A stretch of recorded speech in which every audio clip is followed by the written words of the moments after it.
Take that. Don't take the words out of my mouth. What were you going to say? It doesn't matter, I'll listen to Harry. So I think You asked me the question, so that was, so you can't ask Harry questions about me. Okay. So, you've asked about the street patrols and whether I've condemned them, why I refuse to condemn, which is categorically untrue. No, it's not, it's categorically true. Your other question was about what? The convicted killer, I don't know the convicted killer of... No, the driver, I said. The getaway driver. The getaway driver for what, specifically? Of Dale Cregan. For what? What do you mean for what? It has nothing to do with the killing, the tragic killing of the police officers. Okay, I'm going to pause it there. Can you hear the venom in her voice? Can you hear the animosity in her voice? This is your council leader. Of what? Of who? And she claims Irish Immy had nothing to do with the tragic killing. This was not a tragic killing. This was a premeditated assassination. Why can't she even use the words murder? There's nothing tragic about what took place. It was atrocious. It's not a tragedy. This isn't someone walking to school and they were run over by a bus.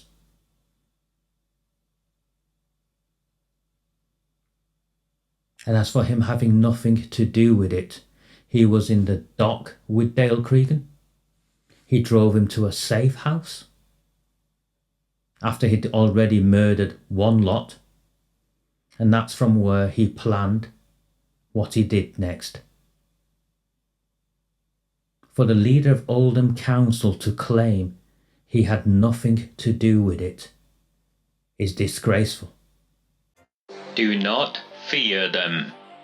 Do not fear any of them.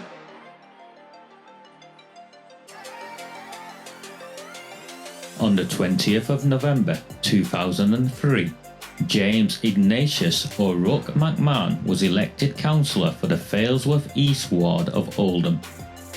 Deeply ambitious, he ruthlessly rose to power, and by 2011 he was already leader of the council. In 2015, exploiting a Labour Party loophole, he became MP for Oldham West and Royton. If only the people of the town knew then what they now know. Do not fear them. Do not fear any of them. So, 2 months in, and I have to say it's certainly meeting my expectations. Yes, there are challenges, we know about that, and there are some amazing opportunities which we can and we intend to push forward on. But tonight, and I was delighted to be invited to meet right across the borough, meetings like this, and this is our second one, because actually it is about listening. And far too often, I'm, as an office chief executive, you're too quick at rushing and doing. We don't take enough time to listen. And so you can ask any question tonight, you can make any observation or any comment.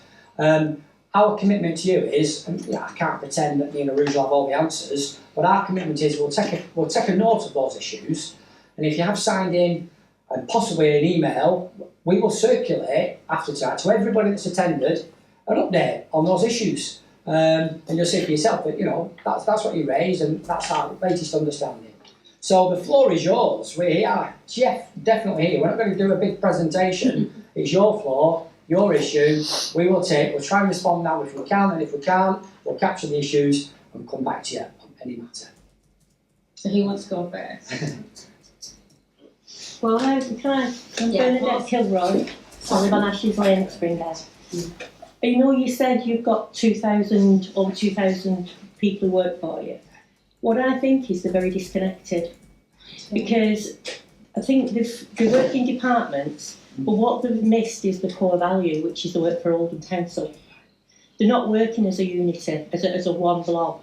So, like, if I send an email to ask a question to, say, refuse department, and it leads on to another area. It stopped then, and I've got to go and contact somebody else and start the whole thing again. I sent an email a few weeks ago to the highways about this awful situation on Leeds Road. It seemed to me that every access out of Saddleworth towards Oldham was blocked with temporary traffic lights. It's an absolute nightmare. And I counted that from on Leeds Road towards Cross Street, there's 7 stops. There's crossings, temporary traffic lights, there's a new traffic light at Mount Pleasant, and now it's putting up new traffic lights at Wellhill Street. 7 stops on the short space of time. Anyway, just to cut to the chase, I haven't had a reply. I've had a holding email to say, we've got you, 14 days. And then, bizarrely, one morning, I looked at my phone, 5:10 in the morning, I got an email from somebody from the utility partnership. And all I can say to you, I was just dumbfounded when I read it. It was just completely and utterly unsuitable. I mean, the answer was ridiculous. And it started off with, there's a problem with a building on Leeds Road near Bruton Road, that needs propping up. I mean, I said to them, it's no surprise to anybody who's been going, those buildings have been worked to absolute shells. Anyway, that's by the point. But so if you want any more answers, speak to the Highways Department. No answer. And I sent them another email to say, can I have an answer? No answer. Still. Okay, so I'll play that through so you hear it. But it's, it's a woman who turned up to one of these meetings genuinely frustrated, right, every right to be there. And it's a recurring theme that many of you have, is the contempt in which the council treat them. It's the contempt in which the council treat members of the public. In particular, the council officers.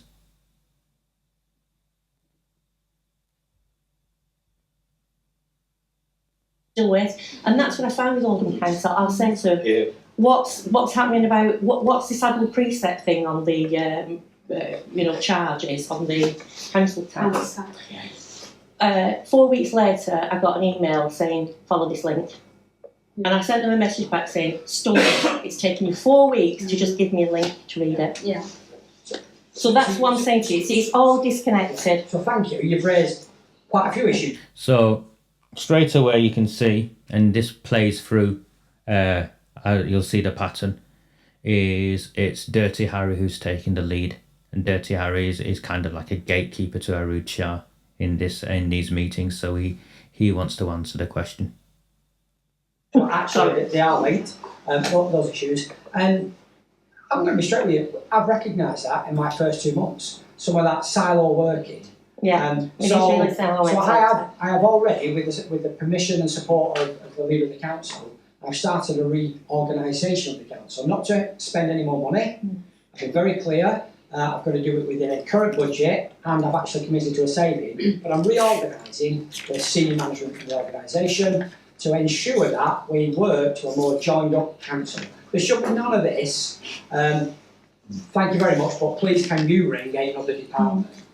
Okay, so an admittance from the council chief executive that the council is working in silos and passing the buck from one department to another when the public get in touch. Okay, so there's an admittance there. Be internally capable of linking with each other and getting one response. So that is our commitment to you. I hope if we're here again in a few months' time, you've seen some of that improvement coming through. You should get responses. It's pointless sending you to other things. The reference to adult social care precept, it's an easy one to explain, so I apologise that you've had such a poor response. The country knows, absolutely, the cost of adult social care is massive, absolutely massive. We've got thousands of people in Oldham. We've got significant multi-million-pound overspend on the budget because more and more people, thankfully, are living longer. More and more people, however, need a lot more support as they age. Adults with disabilities, a significant number of older people need support either at home or in a care or nursing home, and it's costing millions. We have not been, and I'm not a politician, but we haven't been properly funded. Very recently, these last 4 or 5 years, the government have said you can put a precept on your council tax. That's one way of contributing to the increasing cost of adult social care. And we've been told and directed that that's where we have to get our money from for adult social care. That's not actually true, but it gets worse for Dirty Harry. I've heard the news a couple of weeks ago that the Chancellor has decided to increase national insurance for everybody as a contribution to NHS backlog and adult social care of the future.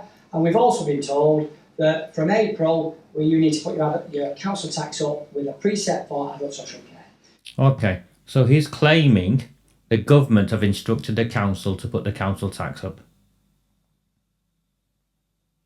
I've looked everywhere and I can't find anything to confirm that.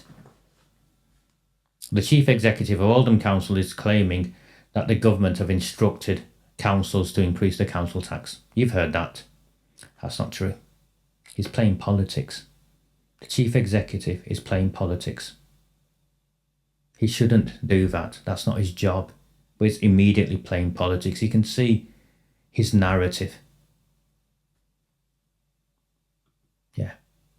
You can see the narrative he's trying to spin. If I was, and again,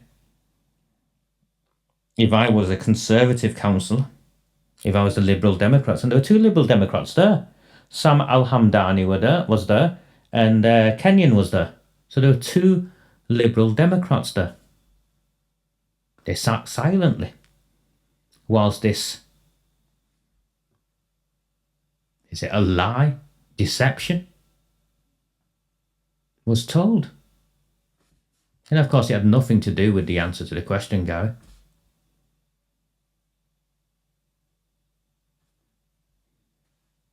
So the chief executive answered that question. You saw that. The first question, the chief executive took control and answered it.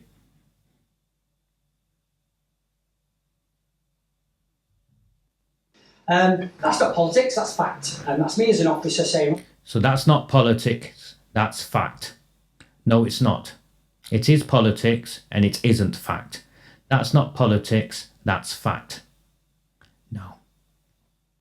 I try and balance the council's books, to ensure that the most vulnerable people in this area and across the borough, if they need help to stay at home and stay independent, or if they need help in a care home or a nursing home, that we've got the funding to do it. Because it is not acceptable to say, we can't help you. We have to, legally, and we want to, because these are people who've worked their life in this borough, and they deserve our support as they get older, and I'm sure you'd all agree with that. So that's those two issues, but the main point you raise is a really good one, and I commit to, we need to be a much more joined up council, and none of this handing over. Yeah, and it's actually unacceptable, but I'm not surprised that you're that frustrated, because we're here as elected members and we represent residents all the time, and we hear this all the time. And I think that's why when I became leader, I didn't make any grand announcements apart from being more resident focused as an organisation. But actually, there's, if I'm to be really honest, I did find that there was a massive cultural issue within the organisation. Lots of people who come to work to do a good job, because I don't believe anybody goes to work to do a bad job. Really hard-working individuals, but actually there is that disconnect, and whether that's like budgetary pressures or like departments that have been, the capacities have shrinked over the years, whatever it is, Harry's been tasked to address that, because it's just not good. And actually, I don't know anything about you or your life, so I don't know how complicated or chaotic it is, but I know lots of residents that are in a situation where they only get in touch with us when they're at the end of their tether. And if their experience is that they're getting passed from pillar to post, then absolutely unacceptable under my leadership that will happen. And whilst I do have some understanding around staffing, nobody comes before residents to me. And until we don't get to a place where absolutely people, it doesn't mean you get the answer that you're going to like at the end of it, but actually people should be responding immediately. And you shouldn't be getting told after waiting 14 days or 15 days or however long you said it was, that you then have to go to a different department and start that process. We should have a system that automatically forwards the phone and gets somebody to get back to you or whatever, but it has to be more seamlessly than what your experience has been. I can only apologise for that, but I'm working damn hard to make sure that that isn't an experience for people going forward. Okay, I'm just going to pause it there. and you're going to hear me say something. It's a day for first. I pissed off the Failsworth lot. Now, it's a spot on answer, isn't it? You know, when the council leader spoke, it's a spot on answer. Now, put aside, if you can, that what the woman was asking is, why are you taking so long to get back in touch with me? You know, one of the fundamental, simplest roles of a council. And what Arooj Shah is essentially saying is what we've been saying from the beginning. This is an officer-led council. They all come in from South Manchester. They treat Oldham townsfolk with contempt, draw massive wages, and go home. And those of us who live in the town know they've been doing that for years. So what? Why has it not been challenged before? Have the people of the town not mattered before?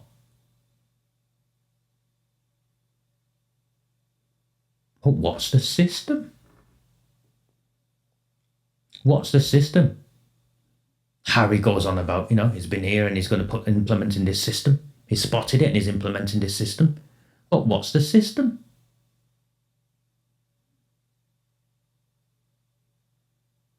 He's not going to hire any new staff, he said. So how are you going to deal with it? Arooj Shah references a culture. It's a cultural issue. So that cultural issue is the people of the town don't matter. That's what she's acknowledging. The people of the town don't matter.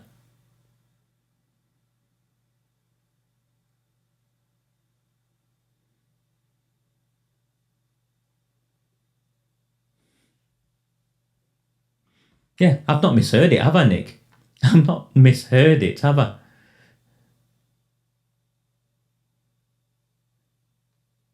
It's a cultural issue. We don't talk to the people of our town.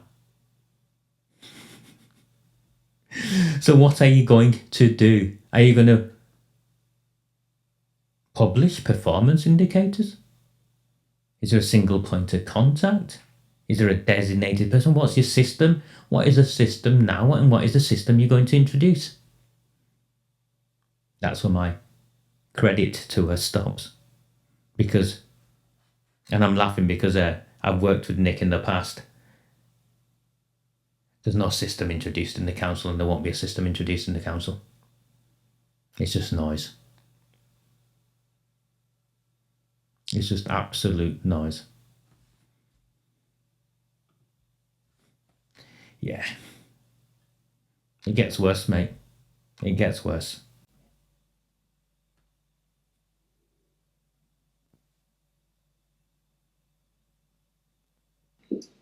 Thank you. Anybody else? Can I just... Oh, sorry. Sorry. Okay. Can I just jump on where you mentioned that you've put a stop on spending? Harry, you've just mentioned that in your speech. When did you decide, or when did OMBC decide that it needed to recruit 2 more positions with an annual salary of 280,000? Was that before appointing your temporary position, or is that since? Which 2 salaries for 280,000? There's 2 advertised on your web. So that's the beginning of Arooj Shah's defence. Which 2 salaries for 2? Are you telling me as leader of Oldham Council you weren't aware of the signing off of 2 massive new deputy leader positions? Because she's like, which 2 salaries? You heard that? Which 2 salaries? Website today. The 2 deputy chief execs. Yeah. Yeah. So I had a quick look and it just kind of stamped. Was that before or after? Well, that was after. That's what I've just said to you in my opening presentation. Yeah. So it wasn't clear that I've done a restructure. Yeah. Can they not be cancelled now then? I don't want to cancel that. They're actually part of the solution. So within current costs, so that's not additional cost, I've actually deleted other positions to create these new roles, which are about joining up the services. So I'll tell you what they are. One of them is to focus on growing the economy and jobs and opportunities and getting inward investment into Oldham, tapping into Greater Manchester Combined Authority, nationally with government to bring investment into Oldham, to drive forward and deliver what is already there, massive potential, but it needs an expertise to drive and deliver the regeneration, the job growth and the environmental issues and challenges we face. That's one job. Okay, so the first job is to drive in investment into the town. Wow. What have they been doing for the last couple of decades? They've not had a person designated to drive in investment to the town. Oh, you won't get any of that, Lynn. So the first job is to drive investment into the town.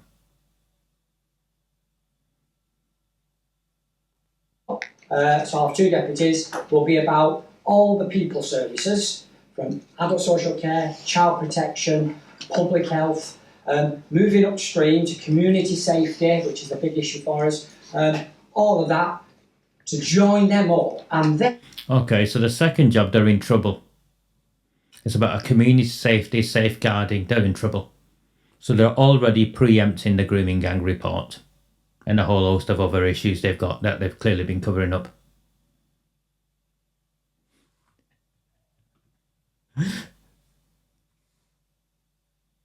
So that's the second job. Some form of super head of safeguarding. Look at the NHS, look at the police, look at those wider sectors to create a joined up approach. The very point the lady was making. We've got a situation where children are children, adults are adults, but hey ho, when they become 18 there's a handover. I don't want a handover, I want a smooth plan all the way through it, cradle to grave. And actually when we do that, we can then, this person will be looking at, how do we invest earlier? Because, do you know what, we've got millions of pounds of overspend that we have to contain and look at. Well, if we can invest earlier in prevention, then I hope to alleviate that. So I took that report, I've drafted that structure since I arrived, spent that in the first 2 months, and that's what I said. I was pleased that the leader supported me, and it went through full council last night, so all 3 political parties supported me last night, so I'm absolutely delighted. So there you go. Every councillor supported that, or every political party supported that, which is the council will hire someone on £150,000 a year to find external investment, like they found it for the last 20 years. So they're going to hire someone at £140,000 to do that, and they're going to hire someone to try and cover up for the mess around safeguarding, because they know what the report says, don't they? We know they know what the report says. This provided the evidence for the report. We know they know. So that's it, Garrett. And you can see twice. So 2 questions, and he's answered both of them. Yes? And sorry, I was going to edit this, but I didn't want to edit this because I didn't want you to get an impression that I'd done something to it. So I'm just going to play it through like I am doing. I'll look to recruit these during November, and they will make a difference, and they will pay for themselves multiple times, even though I've not asked for any additional money from the management budget because I've deleted other positions to fund it. Is that okay? So he's deleted other positions to fund it. I think it's only fair that Harry CATHERALL list the positions he's deleted to fund this.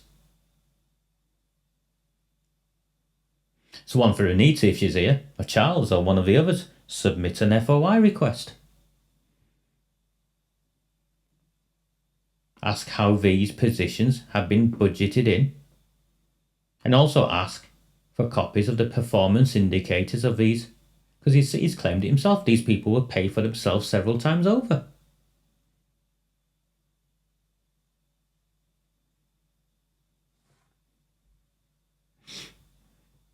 I don't think he realises what we're going to do, Oldham, and how forensic we are at doing it. Yep. Hiya. Alicia Miles, I live in Grotham. I've been part of the local residents group for about 20 years, and throughout that period, and it's not just the last sort of period of lockdown, but sort of community policing, has really significantly dropped off, where we don't really see any sort of community police anymore. We certainly don't attend our local community meetings anymore. And I think the knock-on as well is just kind of part and parcel really, is speeding issues, traffic issues that we have in the area, of people just racing through, and it's really the lack of visibility or presence really of any policing to make sure that these matters are being dealt with. So I know you touched on policing. Yeah, you did, there. absolutely. Yeah, we can both speak to that. Okay, so once again, you can see who is leading the answer. Yeah, you can see who's leading the answer. I'm not there. I've not swayed it in any way. So the lady from Grotton's question was really about visible policing, wasn't it? She wanted more visible police officers. Actually, that's not in the gift of the council. And one of the things we teach is, in terms of powerful questions, is asking the right questions to the right people. So the question really shouldn't be, we know you agree, but how are you going to lobby the police to do more? That's what the question should be. So this is the third time he's answering the question for her. Yes, Gary, I'm keeping up as well, I think. Yeah, third time. Yeah. Yeah, so I think GMP have had their fair share of issues, which I hear for everybody to see. We have new leadership within GMP. I've had the opportunity to meet the Chief Constable, Stephen Watson, and the local new divisional commander who attended full council last night to talk about their 5-point plan. And I think they recognise that and they understand that actually things have to change. And whilst there are inefficiencies and budgetary pressures on all organisations, whether it's public sector or private sector, there is a big necessity to do the things that are the most important, and it's the things that you've just suggested. How do we feel safe within our communities, safe, and how do we know that people are listening and addressing our concerns? Now, he did say to us yesterday, because obviously as a local authority, the GMP are a valued stakeholder and partner, but we don't really direct or have any influence over their operational structures. But what the new leadership... Okay, so she roundabout gets to the point I just made, is it's not for the council to direct the police, and it shouldn't be. But remember, the woman who asked this question was the Liberal Democrat candidate for Saddleworth Western Lees. So, why is she asking this question? I don't believe she's stupid. I don't believe she's gone to the wrong place. This is called effective partnerships. When you control the opposition and the opposition asks the questions on your behalf in meetings, it gives you space to grandstand. And we've seen that in the council chamber, and we're now seeing that in these big con meetings. We have committed to is ensuring that they focus on community policing, because they understand that is the foundation of any strong, resilient community. So they will be doing that. Now, he did say to us yesterday that he needs a bit of time to work through them structures. But I agree, we hear it all the time, no matter where you go in the borough. And even as residents ourselves, we feel it, don't we? And you know that you can't replace that. You have to see police that are visible on our streets, but there to support us. Yeah, and it's important. It's been your first name terms. Yeah, I couldn't even yeah. tell you who Absolutely. is now. Yeah. But it's such an important point. Okay, so Arooj Shah's response was agreeing. Yes, we need to see more police in the streets, but we don't have the power to do that.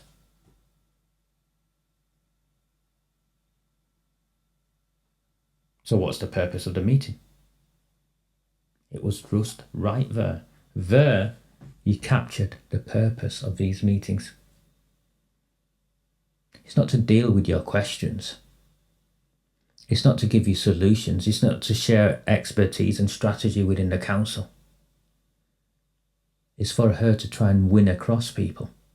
So she can say, I'm one of you. I agree with you. I agree with you. Yes, you're right. Yes, you're right.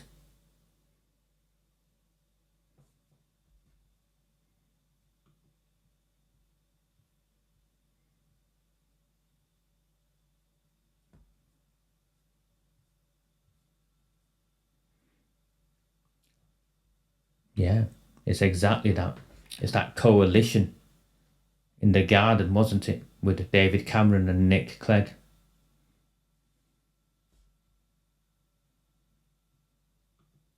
Yeah. Can you see that? Yeah.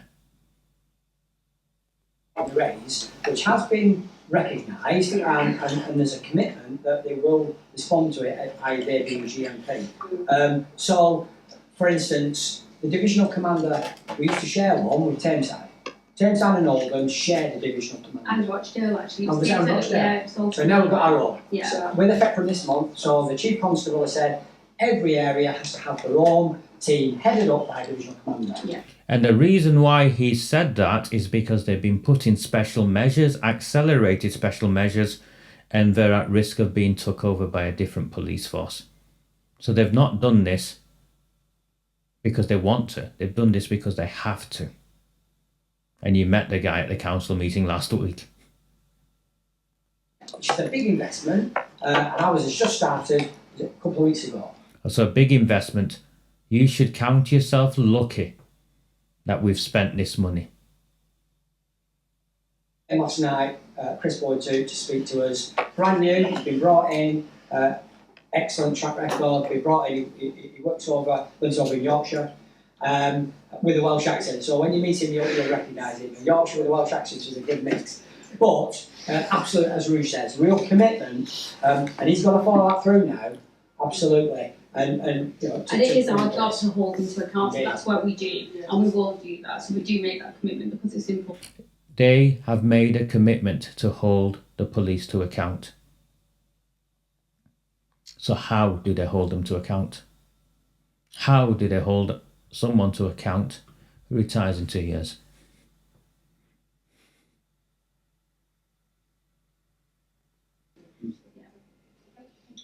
Just linked to that, is there anything we can do as residents to to try and get more police on the ground in local areas? So, I mean, just as a little example, a few years ago I got burgled, and when the police came and attended the burglary, they said, you know, the more that you join Neighbourhood Watch yourself and speak to us, we need that, because then that gets logged and then I think so. From your perspective, is there anything that we can do? You know, do we contact the police and say, ask the question, as Alicia said, please can we have more? Would that help, or is it more voices, or what would you recommend? I mean, me personally, I think the point you raised is a very good one, which is, you know, home watch and on other things. Being vigilant, being supportive, being working with the police. Our district team could share information with you. That's actually not the point he raised. The point he raised is how can we get more police officers on the ground? Because it was a follow-on from the first question, which was there's not enough police. So it's Harry's completely reframed what the question was. In terms of community safety links. The police now, it's like on Facebook, they'll have a page, won't they? So the home watch schemes as was have all changed, but they're growing and feeding that information through either on a local Facebook for this area. I think more my point, Harry, is what can residents do, or as locals, to help us get more police on the ground? So there you go. Brave man, no idea who he is, but he interjected the chief executive and said, actually, that's not the point I was making. I want to know, how can we get more police officers on the ground? Lobbying divisional director at that level, is it worth us doing anything, or do we just leave it to you and we'll get more police? I think by supporting them and making that relationship with them, as you said, that's important. So it's a partnership. So without a doubt, we're all ready. It's been accepted. Oldham is going to get more police, and it starts with our very own divisional commander. I would suggest it's not worth lobbying at this stage for more and more. What we want is a fair share of the police and how they're organised, and they need help, and they want relationships with people like yourselves who are committed. Everybody in this room is here because you care. Yeah. And that's what the police want, they care. So they want those partnerships, and they can't be everywhere, but as they develop this new back to local policing, it rests on a good partnership with residents of the area, doesn't it? Thank you. Anybody else? Okay, so 4 questions, 4 answers from the chief executive. I'm not being unfair, am I? The substantive answers were by the chief executive.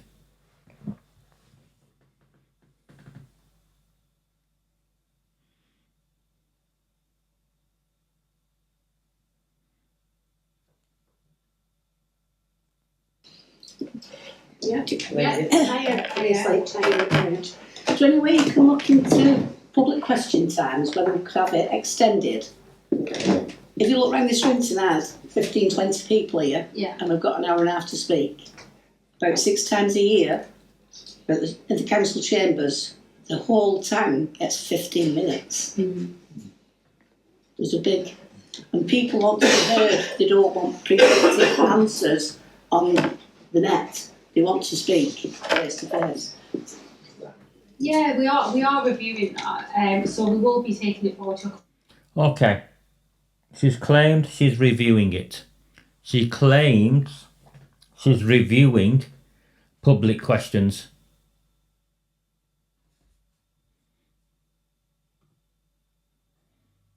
Charles Garrity looks through all of the council minutes far more diligently than I do. All of the various committees, because it'd have to go through committees. For her to claim it's been reviewed, it'd have to go through the most appropriate committee. I've looked at all the minutes I can find. I've seen nothing of it. Nothing of it. Where the council is reviewing public questions in any way whatsoever. I've not seen a single document in the council dossiers that I've examined. And if they were reviewing it, the mayor would have made reference to it when Mark tried to raise it as a point instead of slapping him down, when Mark Wilkinson tried to raise it as a point. The council leader could have made reference to that. So I don't think that is an honest answer.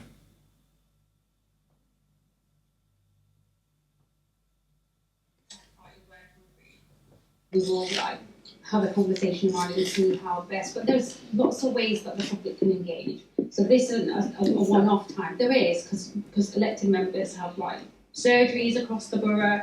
Not for a long time, we haven't. Okay, elected members have surgeries. I spent considerable time criticising people I hope to inspire to be better tonight. That's the leader of the council. The questions a member of the public asks at a full council meeting is different to local ward surgeries because when you go to a full council meeting and you ask a question or any of the questions that are read out, you ask the most appropriate council lead. Would it be the leader of the council, the finance guy, the safeguarding guy, the adult care guy, the environment? Yeah. When you go to a council surgery with your local ward councillor, they can't speak on behalf of these people. They won't have the knowledge, they won't have the expertise, they won't have the answer. The reason public questions exist is so the member of the public can go direct to source and ask that question. And the reason why it exists in a public space is so it can be recorded that way. It's a key feature, it's meant to be a key feature of democracy.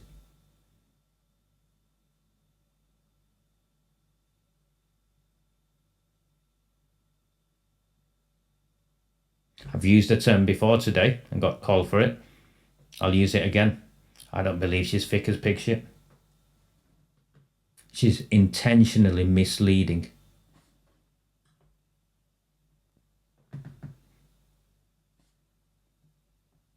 We do, because I've been a councillor, I think we all do. We all have regular surgeries. So you have 3 councillors per ward. All of them have surgeries and they're published in advance, aren't they? Where are they advertised? Yeah. Where are they advertised? We've only recently resurrected them because of COVID, COVID. but even pre-COVID, there's I didn't, there was a word they picked up since COVID. I thought they still disappeared. No, we have them regularly, so all elected members do that. Leeds But, Library. yeah, so depending on, Leeds Library's where they have theirs, but we have so for example, I represent Chadderton South, so I have one every fortnight. But then we're constantly door knocking or need to pick and then telephone numbers or whatever. So I'll say, so the door knocking is called campaigning for votes. No.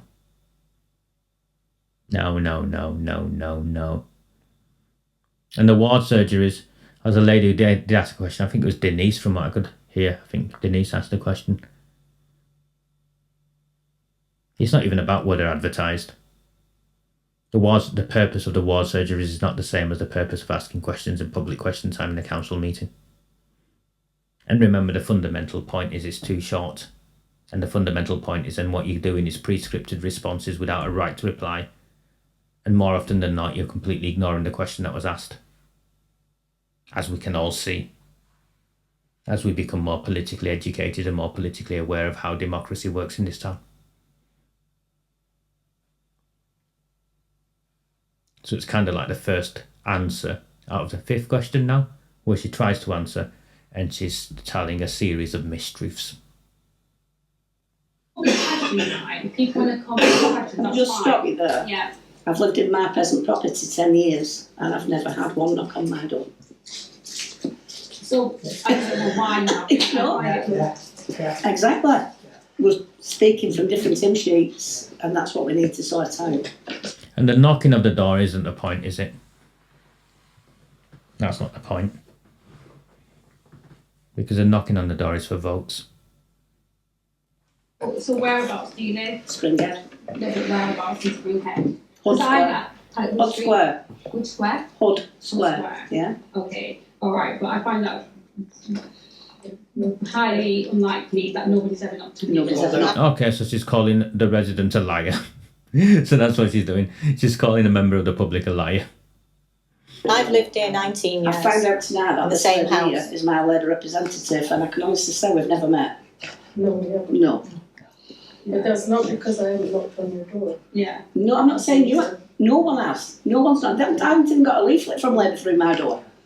Well, what we do want to hear is how we can, I mean, within limited resources, how can we engage? Yeah. We're up for new What I'm trying to ideas. say It's not a is- one size fits all. Yeah. And what I'm trying to say is that, look, like, there is, as elected members, we do knock on doors. Whether you have had a knock on your door, if you haven't spoken to the people here, that's irrelevant. Well, not irrelevant, sorry, that's different. Yeah. But also, So she's claiming, remember, you can go to the community question time, or what they do is the big conversations, ask your questions, and she's saying your perspective is irrelevant. Your experience is irrelevant.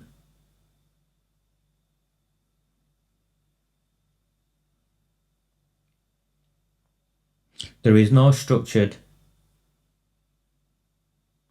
framework in place where elected representatives, councillors, have a programme of where they go and knock on doors to listen to people. It's not performance measured in any way whatsoever. It doesn't exist.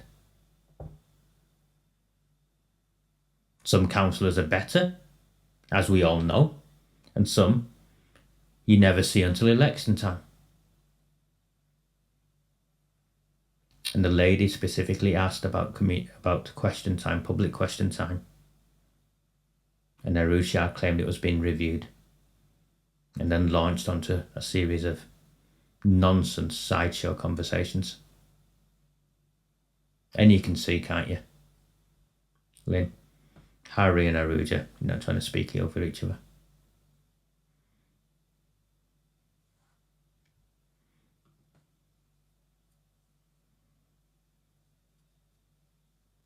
a two-way relationship. If you ever need an elected member and they've not gotten back in touch with you or something, that's a bit different. But we are really accountable. Our details are published online. Our phone numbers are published online. We are there to be contacted. If you would like somebody to contact you and knock on your door and speak to you regularly, you're well entitled to expect that from your local elected representative. Yeah, I'd like to know what the local policies are. Yeah. Okay, that's fine. So we'll make sure that we've passed that information on and people do connect with you, because that's you should have that. And as we come out of COVID, or we learn to live with COVID in a different way, it's our job to make sure that we are publicising information in the right places, so people are aware of any community meetings, including surgeries, but other general community meetings. And likewise on the council's website, you can send questions to me, other officers, to members about any issues that you've got. Sometimes it's an issue for a politician, sometimes it's a general question, it's for the council and our officers, and you should send it to me. But you're right, we should be actively held to account, we should be open and accessible, and we should be doing that, but we'll make an effort to make sure that if you feel that you don't get that, you get it going forward. So can I just underline the question there, are you going to change the period of time on a council meeting to longer than 15 minutes? So I can't decide that, it's a cross-party working group, it's not in my gift to decide that on my own. So that's me, the opposition leaders will have a working group, and then a decision's made, and then it goes to full council, gets ratified, and it's a constitutional thing. I couldn't just stand up yesterday or today to you and say, oh yeah, I will definitely do that, because then I would be not telling the truth. But it's certainly... Okay, so she would be not telling the truth, and she describes the process. Do you notice how she doesn't clarify her position, or whether she would support something like that? Do you notice that throughout all of this, on the question of reforming public question time, so members of the public can ask questions, have more time to ask questions, have right of reply, and councillors aren't allowed to just give pre-scripted responses. She does not at any point clarify her position on that. Did you notice? Is one idea, one option, and it's great to hear. So that strengthens it. So as the group leaders from all three political parties, four people want to consider it. The fact that there's the public that wants it. It's great. But you know, I am committed. You raised that, so I am committed to exploring that, and I will provide an update to let you know how that goes on. Thank you. I have to speak to the colleagues. Thank you. And I've Can got I ask you a question, just in relation to that? This is me as an officer 2 months in looking at how the council works. My experience of it, because I think the council is very generous at having questions on the day. My experience is, and I don't think it's too much of an inconvenience, but I'm going to ask you, my officer recommendation would be, can you please submit your questions by 4 o'clock the day before? Because the whole purpose of question and answer is trying to have the best outcome on the evening and more information. So would you think that would be reasonable? That's what we do now. So Harry CATHERALL is asking a question for something that already exists. So he's not even took the time to understand the process himself. He's not even took the time to understand the process himself.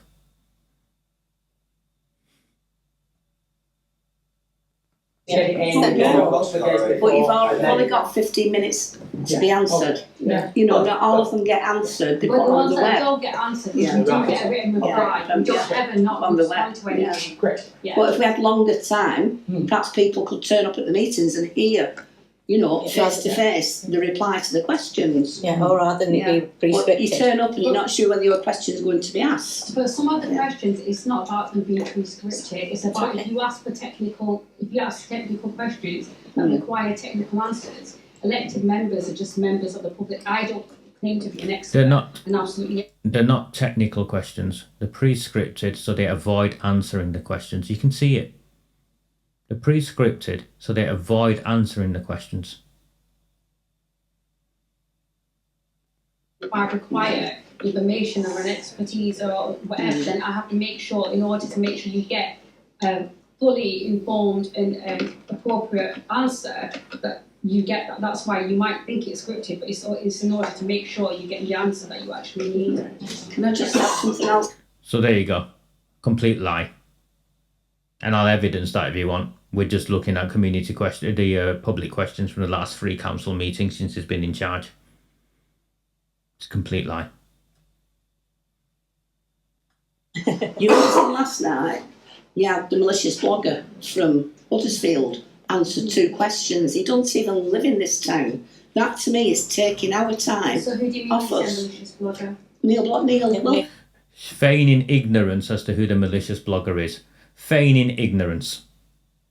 He had 2 questions last night for public question time. He doesn't live here in this town. But he's a journalist. So journalists, if they work in the... So now she knows he's a journalist, yeah? So look, you've asked me a question, I can only answer it, So Neil Wilby is a journalist. He has a what's it called, the professional cards that they have, national, what is it? NEJ, yeah. So he has the card. So if a journalist works in an area or I don't know, reports from an area or just whatever, then we are entitled, according to our constitution and our rules, to respond. Journalists have that, and he has that. Actually, we'd be getting ourselves in really, really hot water as a local authority if we did not respond. Okay, lie. Blatant lie by leader of Oldham Council, Arooj Shah. Blatant lie. So Charles, there you go. Harry doesn't understand his own council's policy around public questions. What normally happens with public questions is if a journalist gets in touch, they're referred to the communications team who will answer their questions for whoever the journalist is. That is the standard operating procedure for engaging with journalists. Journalists do not submit questions to public question time because the questions the journalists are submitting to public question time from Wilby is to pander to Arooj Shah and supporter. That's what's taking place there. So for her to claim they'll get in hot water if they don't answer his questions, she's not being honest. She doesn't have to answer his questions through public question time. She can direct journalists to the communications team and the communications team will respond appropriately. That's how it works. That's how it works.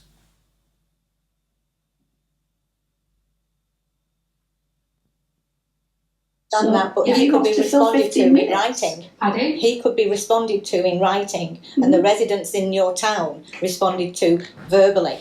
So It just seemed there was two from him last night. But then, for fairness, all questions get answered on a first come first served basis. So we couldn't then bend that rule and think, well, okay, he's a journalist, so we'll just put his questions over there. Yeah, but how do we That's know the that he? order. How do we know it's that way? Is there a list then of what questions you receive? Yeah. So we Yeah. So if I put 15 questions in, Yeah. take up 15 times, I can block the whole lot. Well, I don't No, think. you I couldn't. don't You put the think- first no, Yes, she could, because they've just said it's first come, first served as a process, and she's right. If you submitted 15 different questions, one after another, and they came in first come, first served, your questions would be the only ones asked at a council meeting. Because she just said they can't ignore his questions if he put them in, and now Dirty Harry is contradicting and saying no. Do you see? You see what happens when you tell lies and when you're making things up as you're going along? You know, you put the first question in and then carried it on. He got 2 questions. because he put them in order. So if you put 15 questions in, and they were the first 15 questions, and the time allocated would mean that you would get the first 15 answers. Right, then. okay then. So that would That's happen. what- yeah. Well, there you go. She's admitting it now. She's admitting it now. Yeah. That's what- We want this to be a positive Yes, experience yeah, for people. absolutely. Both ways, it goes both ways, doesn't it? And I'm glad, you know, yeah. Absolutely, Yeah. look at it, and it's Yeah. great to get the feedback. Yeah. So moving forward, looking Yeah. to the future, Yeah. are you going to be doing these almost on a regular basis? Yeah. But will you two be going out to different areas? Yeah, absolutely. And they're coming back. So we Absolutely. can. I don't intend to just do this now and never do That's it what I again. was I saying, want it to be yeah. a I want this open communication, and I just think there's so much disconnect. And I also, you know what I really want? I really want people to engage with democracy as well. So I think when people see us out in person, Yes. being held to account, I want people to engage with that. It's really, really important. All the decisions that get made, whether they get made locally or nationally, it means like politicians are making them. And we can only make the most best decisions, or the ones that absolutely make sure that your lives improve, if people like me and you are actually engaged in the process. And that's the whole point. Yeah. And the idea of, even what won't be very detailed notes, but just the headline action from tonight, Yeah. that we said we share with you, Yeah. that we want to go to every area, and I've done this a lot in my career as well, as an officer supporting these processes, and then when we come back next year and do every area again, that note that you will appear again. So, well, this is what we discussed last year. Hopefully the most important issues have been addressed, and then there'll be a new set of issues, but you can have that conversation. Okay, interesting. He's actually on a temporary contract. He's not on a permanent contract. He was hired as an interim on a temporary contract.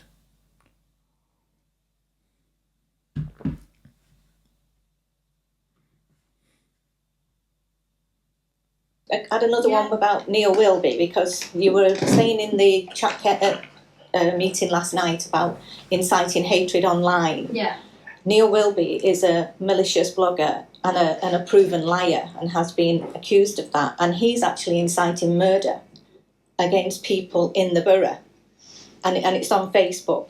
Now you're saying in your meeting that you're trying to stop that, but yet he is inciting it in his posts. If he is inciting murder on a post, then you report that to the police. Exactly. No, I have done. Yeah. I have done, but I have done. And you But can't hold me responsible for other people's actions. I can only lead by my own. And Right. if you think that's what he's doing, then I would urge you to contact the police. right, but what? Okay. Yeah.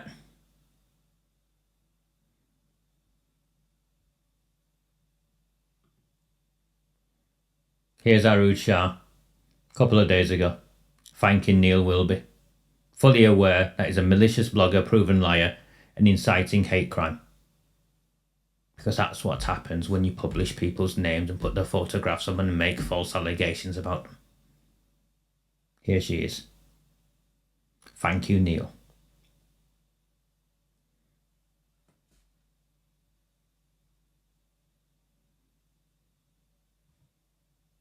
You take forward now with Neil Wilby? Will you let him continue to ask questions at question time? He's a journalist, so if he asks questions, I have to answer them. Right, okay. So question time is for people that live and work in the borough. Now again, we've very rarely run out of time. So, well, We very rarely run out of time. Remember where all this started? The refusal by Arooj Shah, Sean Fielding and Abdul Jabbar, because they were the three leaders, to answer Debbie Barrett Cole's question on the grooming and gang rape of our children, and Shabir Daddy Ahmed's employment with Oldham Council, and they walked out twice rather than... So they very rarely run out.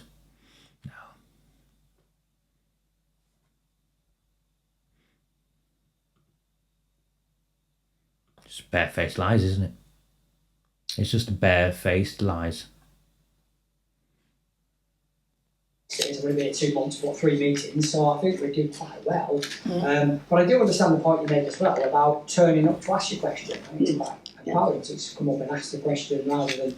Yeah, so... But people are able to do that. Pre-COVID, that people who submitted questions could actually attend in person and ask them questions. Yeah. It's on before COVID. Yeah, so you will hopefully, when we ever get back to the point or where we can have public meetings and that nature again, you will get the opportunity to come in person and ask those questions. That's never been an issue.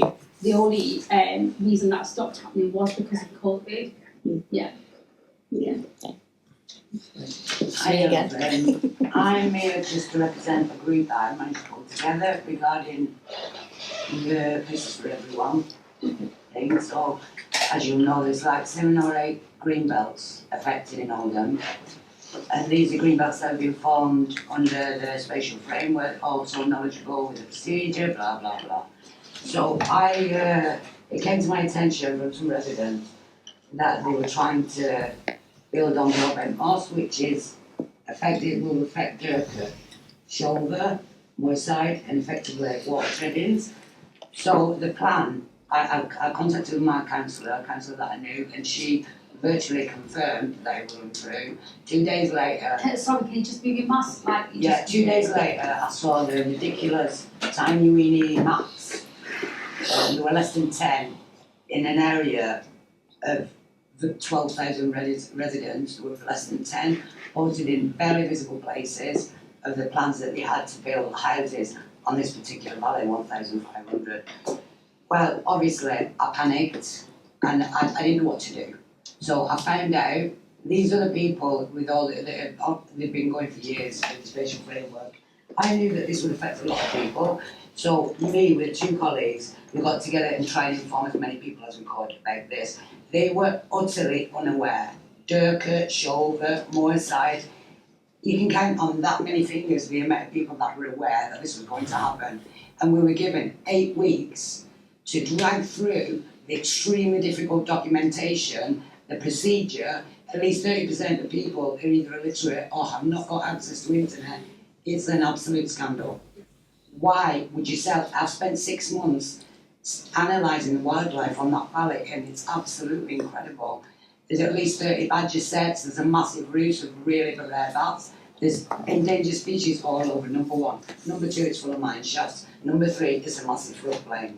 All of these, I've managed to do the consultation, I put together a page, say Durkan's Greenbelt, which, you know, and Durkan Shoulder includes, and the people are absolutely disgusted this has been done and shoved in behind their backs. These people that were unaware, not the people that were aware and didn't tell us, which is going to make the effect. It's absolutely shocking that a decision like that could have been made without, you know, you say you want more communication with people. What more could you want? The only councillor who's let anybody know about this has been Angela Cosgrove in Durkan, because she's previously talked to the wildlife from that green belt. It's utterly shocking. I mean, I've kept politics right out of it. One of the pages that kept politics right out of it, because I'm not, you know, I'm very disgruntled with politics at the moment. But it's just shocking the way it's been done behind people's backs with the veil of COVID. They haven't been consulted. I'm not just talking about the wildlife, I'm talking about the disruption, the rising pollution levels. Nightmare. The lack of facilities, the 1,500 more residents, nightmare. Okay, I'm not familiar with it, but I have made notes. Sorry, can I just add? So she's not familiar with one of the most major plans to build on green spaces in Oldham. She's not familiar with it. And nor is she familiar with the bogus consultation, which is basically what the woman's described. What that woman's described is a pattern across the town when it comes to building on green spaces. Experienced by people. And like she said, she's not political. She's just a woman from a neighbourhood. And you can see, can I just add, before Arooj Shah's got a sentence out, Dirty Harry is trying to intervene yet again. Using antique map references, Broadmead Moss. That's an antique map, no mining map. Nobody knows what we're talking about. Another, you know, it's like another underhand technique for people not to realise what's been going on around them. I'm really shocked, actually. I'm really shocked. So we can look at the newsletter, what you think you've produced, and that's important No, it's information. just your information. Yeah, Trying to get people informed about what's happening behind the backs. But when we talk about spatial frameworks, big planning developments, they go through various stages of consultation. Yeah, I know. As you know, up until, but for colleagues in the room, up until they're actually the detail on site building them. Now, it's always a contentious issue, this. It really is a difficult issue. As an officer, no political side to me. As an officer, I've found myself in many of these meetings in the last 20 years talking to community groups about housing development. And, you know, if I try and share the facts and then you interpret it and have a conversation with whatever political party you want to. So the development she makes reference to has been quietly nudged forward by the Labour Party for the last 5 years, 2016. Arooj Shah is claiming she wasn't aware of it. The leader of Oldham Council is claiming she wasn't aware of it. And Harry's talking his nonsense about spatial frameworks, and because again, the council had the opportunity to opt out of Andy Burnham's spatial framework and design our own. Stockport did it, remember. The likes of Arooj Shah's political career, Sean Fielding's political career before her. Their aspirations are to go high up, and to go high up they need to do deals with Greater Manchester Combined Authority. So they're happy to sell out parts of our town in exchange for them progressing their careers. I think that is clear to anyone who observes what's taking place with these career politicians. But the fact of the matter is, officers are charged, councils are expected to deliver housing supply.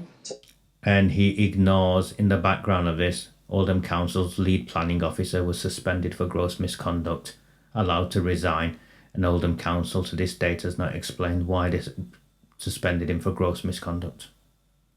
Needs of the country and individual areas now medium term, long term.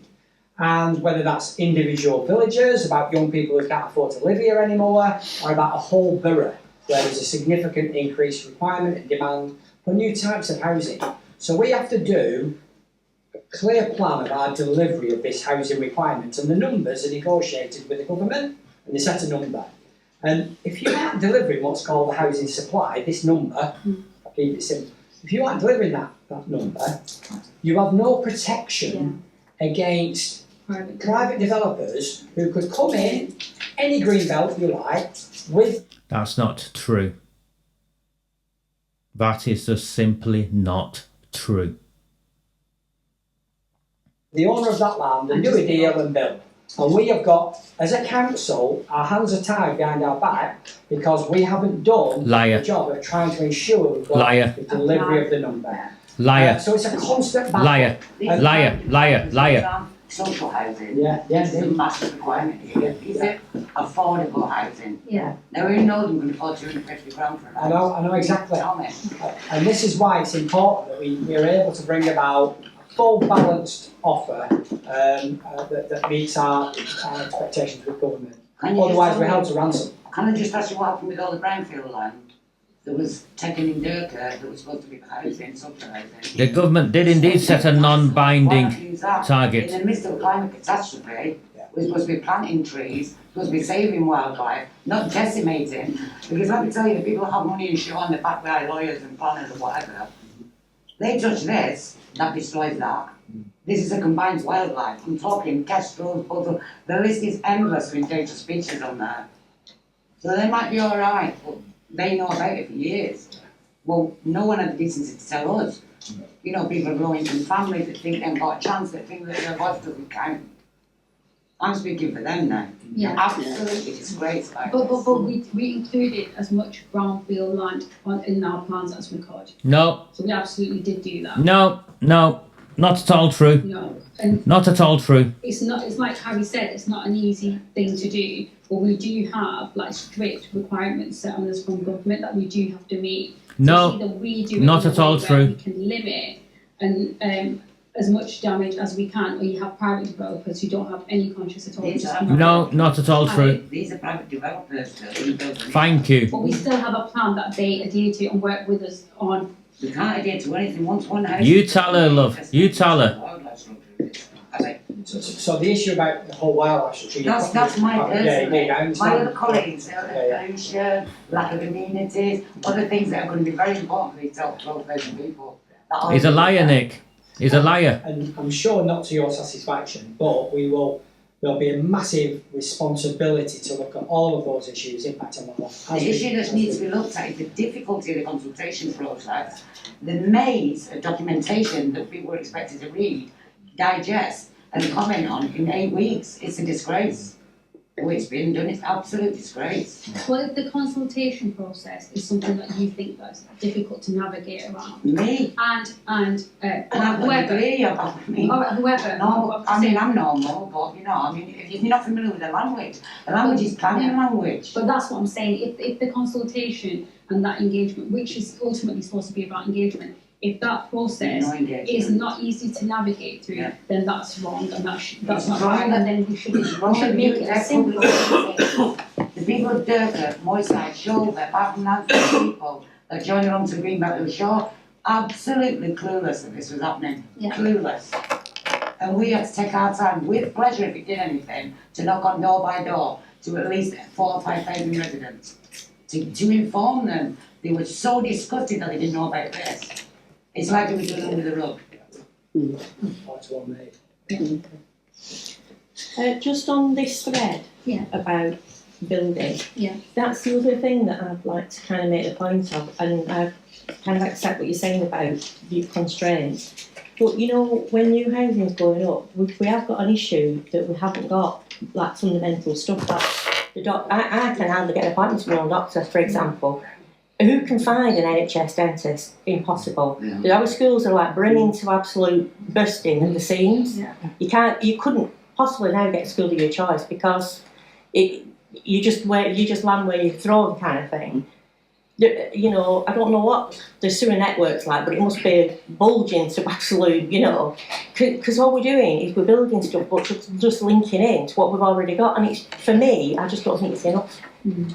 You know, we haven't got enough infrastructure there to support all this stuff. And it's a very good point you make, and actually does link with the previous lady's questions, because actually by producing our plan, not only should that plan deliver the government's number on housing supply, but it also goes in to identify as a cost and as a service requirement impact on schools, impact on roads, impact on NHS, dentists, doctors, because especially if it's a valuable development, we should be negotiating for that developer to invest in schooling, to invest in the NHS, investing. And we have succeeded in that. So I know that we have got a substantial... He's claiming, so I forget what they call the Section 1 something, and when you build, you're meant to, you know, put some money towards the infrastructure costs. Consistently, never been claimed, because there's backhanders and dodgy deals and all the rest of it.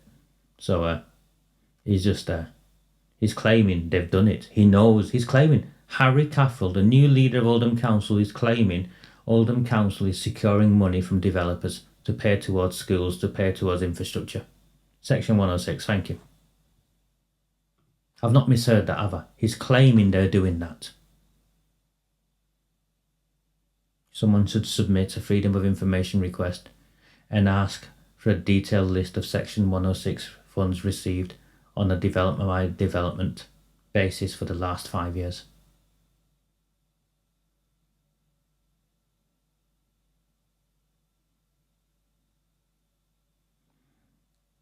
These people are lying. It's just lying. You go to the trouble of going to meetings with the chief executive of the council and the leader of the council, and they're lying to you.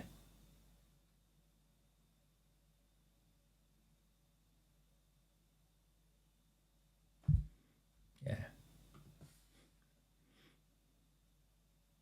They're lying to you.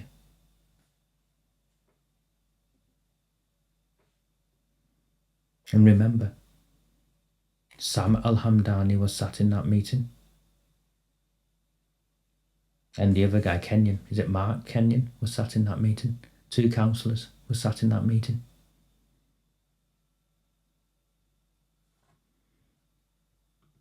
And no, that was a point, wasn't it? That was a point. The consultation was a sham.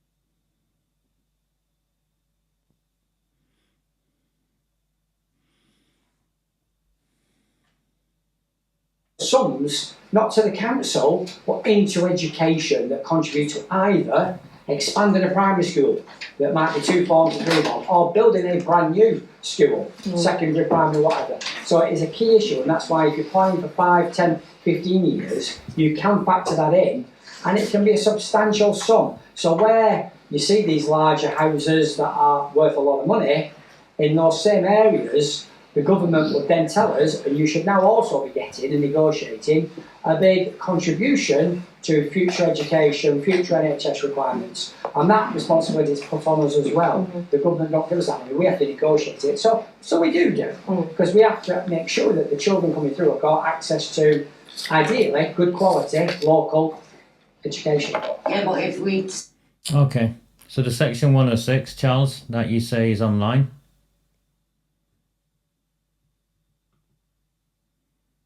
I've gone on Oldham Council's webpage. Section 106, planning obligations.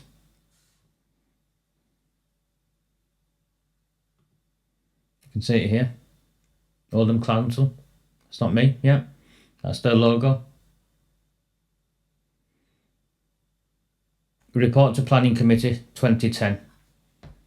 It's 11 years old, whatever they've got there. Do you see? The last time they've updated is January 2010. 11 years old.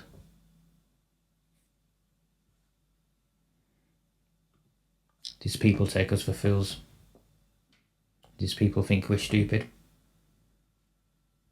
These people hold us in contempt. Begin to decimate. This is the problem. This is the climate emergency. If we begin to decimate and disregard the wildlife, what future have the kids got? They've got no future. It's absolutely shocking. People just aren't realising. So let's build it. You're making people choose between do we respect wildlife enough? That has been such a comfort over lockdown. People like me have grabbed onto wildlife because there's been no hope. You get rid of that, what hope have you got? A few people sat in a room making decisions for other people? No. It's not the way to go. Choose between prosperity for a town or keep your wildlife. It's a massive dilemma for everybody to wrestle with. It really is a challenge, isn't it? Because So why not every say no? development, Why not refuse? Why every can't you development refuse we to do decimate has it? got a compromise between Council, just land. refuse to do it. Aren't we supposed to be doing? I mean, this has been a cop 26. But as a council, just take the baton and say we refuse to decimate 8 green belts in our town. Well, I know as an officer, but again, I keep saying that because it's important for me to be politically neutral. Yeah. I know that the council has indeed said Yeah, we put to me, back as much as we brownfield, could. Yeah, brownfield. maximum brownfield development. As an officer, It's not the same as brownfield first, is it? You see the play on words? Who determines its maximum? It's not true. What he's saying isn't true. What she's saying isn't true. Because the priority behind development, housing development in Oldham, isn't to build houses that our people need. It isn't to build in the places where it makes most sense to protect the green belt. No. It's to build houses where the council tax revenue is maximised.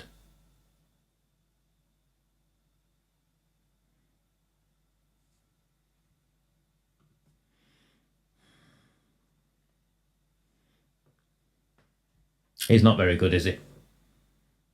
He's like a cheap car salesman. I'd say a second-hand car salesman because, you buy good second-hand cars. He's like a dodgy car salesman.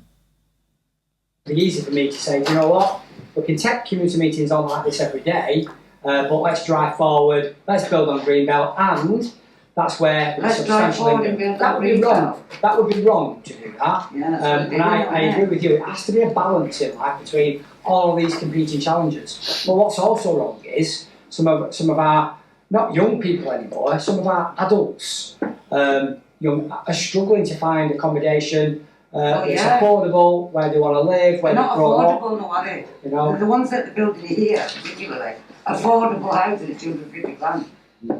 They're not affordable. What's the need is the social housing. That's what's the massive need here. And I'm sure. But how do you know the £250,000? Well, these are affordable. Yeah, but how do you know that? How do you know that an affordable house is £250,000? And the cap outside London is 250 grand. Sorry? The cap outside London is 250,000 pounds. No, so I would, if I was looking for an affordable house, £250,000, would it be affordable? Yeah, well, these are affordable houses. 70% of them are affordable houses. But you're assuming that that's £250,000 is not an affordable home. Well, clearly not. No, that's what I'm saying. Affordable. Well, the government class is affordable. Yeah. And I know we're not going to satisfy that balance between, it's a real tough one. The only thing I want to say is, wouldn't it be wonderful if some people could stand up to this government, or whoever's trying to impose these shocking things, and say, you know what? For our children, we are not willing to decimate the green belts. But it's legislation. They're hanging by a thread. It's legislation. It's a lie. The government aren't forcing you to build on the green belt, and it sure as hell isn't legislation. It sure as hell isn't legislation. Yeah, they changed the legislation like changed my underwear, not the wine. Yeah, it's changed the government, and that's it. Yeah, There you go. So And did you see that? Did you hear that? The politically neutral chief executive of Oldham Council's recommendation to a member of the public is vote to change the government. Did you hear that? Harry CATHERALL, chief executive, non-political role, recommendation to a member of the public is vote to change the government. we have to be really realistic. and we have to be really honest in these conversations. The target's I am no, I'm not saying you're not honest, I said we have to be. So the target is set by government, we have to adhere to that. And you know, if you think that having these kind of conversations with us is complicated and you're not listening to me, imagine somebody just coming in and doing it anyway. And no one can just come in and do it anyway. It isn't the option, go with Andy Burnham, or people can do what they want. Stockport took responsibility for their own town. Why can't we take responsibility for our own town?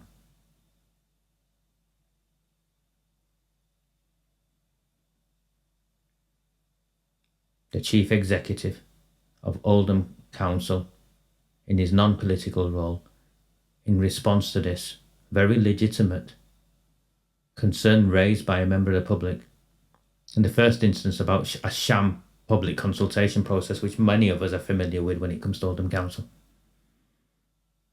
took it to a place where his recommendation was to vote to change the government. He should be sacked for that. He really should be sacked for that.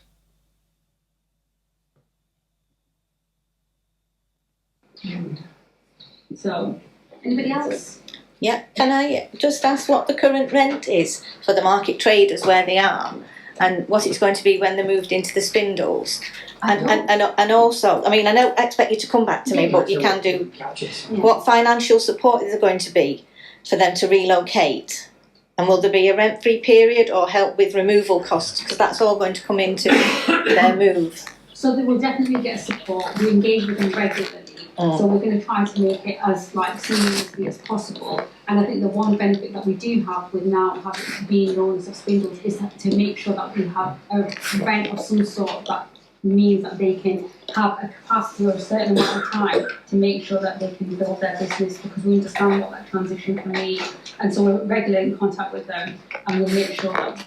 So is she, I couldn't quite work out from her answer, but is she confirming that the council have a transition scheme in place or developed which will include financial assistance? Because that's what she's suggesting. They need, we can do to the best of our ability. Okay. Yeah. Anything else in your little black book? Yeah, I've got loads. If nobody, I don't want to take everybody's time up. I've just written them. Sorry.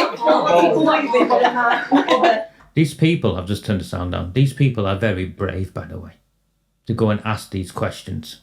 Ordinary townsfolk to go and ask these questions, they're very brave. Firework or bonfire night, we're talking at any time. Oh, so this is about fireworks. And beyond. Yeah. It's so. Remember, the council in Chadderton, the council sold one of our public assets to become a wedding venue that is responsible for the fireworks. So the council are actively involved in this. They sold it to one of their dodgy mates at a discount rate, and he's now setting off, or his business is now involved in setting off fireworks from the street. It could be now chucking down so you can hardly stand up in the rain. Yeah. But I tell you what, you'll see a firework. Yeah. Another lie then, Charles. It's like Another lie. Some sort of thing. I'm flipping war zone, you know, it's ridiculous. And then, of course, so I engaged in an email conversation with council. Hallelujah. Anyway, the upshot of it was that I had to go out at night, find the culprits and take the names and addresses, then pass them to the council so they could go and speak to them. So I just replied with, I'll see you in A&E. Yeah. It's not the council actually, it's police who have to report fireworks because they are distressing, and I absolutely despise them. They're dangerous, but they impact people who live on. It is the council. The council have a duty, and the council can go out and do something. It's the environmental whatever services. It's not the police. It's the council. She's just making things up as she goes along. If they distress pets, it's a massive, massive issue, and I've complained to the council myself to find out that it's the police who addresses it. So it's the police who addresses it. No. The council have licensing and all the rest of it. It is a really horrible issue, isn't it? We discussed this often. So if it's a really horrible issue, why did your council sell buildings to these Asian businessmen who are set opening wedding venues where these fireworks are? I mean, that's the correlation, isn't it? It's the weddings. It's the Asian weddings. It's the men. In our political groups as well, because we have residents complaining about it all the time. But Yeah, it's a licensing it's a issue. pain. Where Yeah, I live, it's a licensing 2, 3 issue. o'clock in the morning, It's environmental. you might be Thank you. getting married and I'm Yeah. happy people. I'm not See? like Yeah, I know. that want you to like tell me at 2 o'clock in the morning. Exactly. You know, so it is a massive issue, but you have to report it to the police and then they go out when they've got evidence and find out. Exactly. But yeah, it's frustrating. I'm sorry. Thank you so much for your time. No problem. Thank you for coming. I've got a couple. I've got an okay one, and then I've got a bit of a contentious one. So you touched on it before, Harry, about the council's debt, how much debt we're into, and I believe we're paying £40 million in interest payments per month for its current debt. What I'm interested in is how long will it be before this is paid off? And as you, the leader of the council, are my children, grandchildren, and maybe even great-grandchildren going to be paying this in the future? So let me just reassure you, and we're not paying £40 million a month. No, We're not paying that for you. But people do see the council's I think it's overall- from your own accounts Yeah, yeah. online. No, we're not paying that. Okay, no. Actually, it's 38 million. I think it's not a month; it's a year. Yeah, but they knew what the actual figure was, but they just wanted to not correct the lady and say it wasn't £40 million a month; it's £40 million a year, or close to. They didn't want to do that. They wanted to make it look like these figures are false.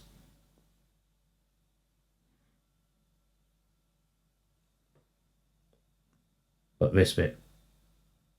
Interest Right, every but- month. We're not paying £40 million interest every month. But we have, on what appears to be, on the balance sheet, so I've looked at this, because a few people have mentioned this to me actually, I've only been here 2 months. So I'm thinking, what's this issue? There's clearly an issue buzzing around that Oldham has got large debt compared to other local authorities. I've not had a chance to discuss this with them yet, but so I've looked into it. So what's this issue? And yeah, on the balance sheet, it looks like we've got a substantial debt. The actual council debt is only a quarter of what's on the balance sheet, and that is because the accounting treatment for schools that are PFI schools means the debt goes on the council's balance sheet. The government give PFI credits, it's called, i.e. to repay the debt. So it's an in and out. There's no impact on the council at all. The council's real debt, that it takes out long-term loans and balances it, it's just over 100 million. And that is to surface any brand new investments that it's repaid over up to 25 years and it gets recycled. So we're actually in a very healthy position in terms of debt, even though it doesn't look like it. Okay. It's just not true. The council's own auditors, in the budget earlier on this year, the council's own auditors flagged the risk of bankruptcy twice in the official documentation. We're not in a healthy position at all. And this in and out thing is like a dodgy car salesman. He's like a dodgy car salesman.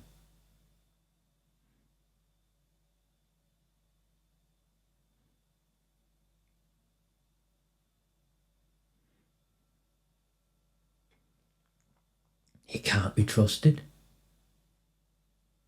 He just can't be trusted. I've not put those questions in front of him. I've not told him to answer the way he has. He's telling people to change the way they vote or to vote the government out, which isn't his job. And he's repeatedly told, if not lies, deception after deception, half-truths throughout.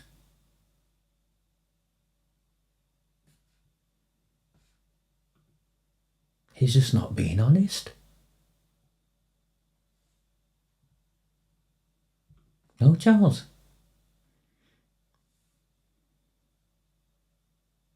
He's not being honest. But do you notice again how he took over? How he took over? It wasn't her.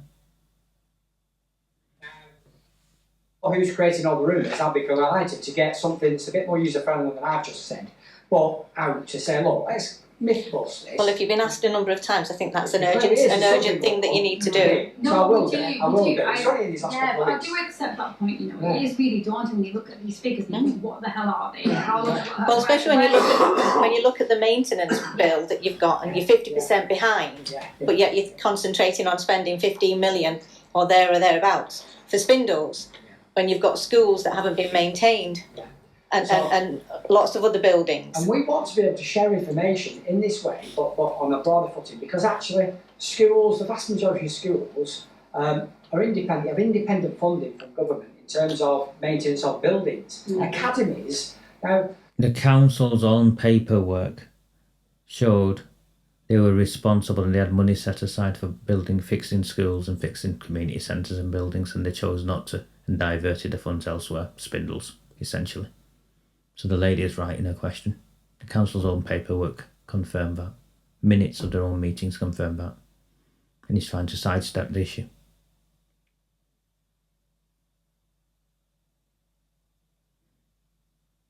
And again, you can see he's the one who's answering the question.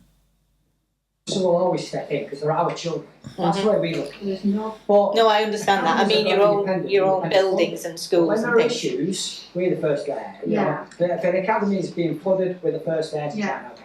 No. But it is the it's the PFI debt that is appearing that's being confused as council debt. It's just an in and out. Okay. That's not true. Anybody else? Or do you want me to do the contentious one? I've got a Go on, you do small it. one. Go on. You know how you like the Civic Centre up Arooj on certain days for George Floyd's anniversary. Why can't they light it up for the two policemen who got killed? One who lived up here, was born and lived in Diggle. Who decides who he lights it up for? Yeah. I know it's only a small thing, It's not a small thing. but it's still a very raw thing up in these villages, you know, for the two girls. George Floyd and Rice Krispies don't mean anything to me. Those two girls mean a lot to me. Their memory means a lot. So Do they not deserve to be, you know, remembered once a year? There are lots of people, I mean, absolutely. There are lots of people who sadly have been murdered, have been killed, who've had horrible Yeah, I agree. experiences. Yeah. And we need to commemorate in a variety of ways. I think requests can come in, and ultimately, you know, the three group leaders will meet regularly They know. and say what is appropriate, what is an appropriate and sensitive way to respond to these requests. So by all means, you send your request in to me, and that's how it would be considered. Right, to do, you know, who decides who likes. They lit it up for Rice Krispie Day.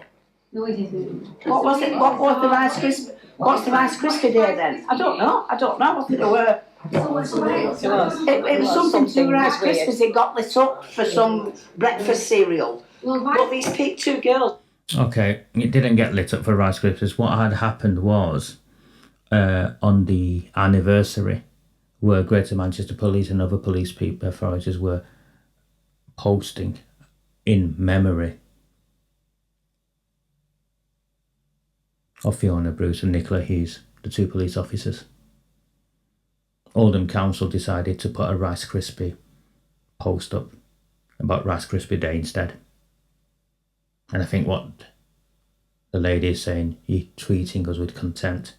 You had George Floyd, you lit it up for George Floyd, but you did nothing to remember our own fallen. And it cannot be left unsaid that the connection also here is Arooj Shah's direct connection to what took place.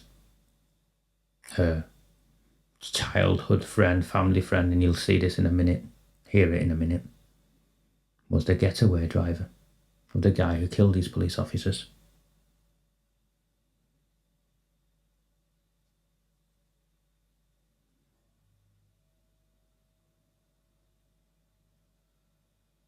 But they twist it.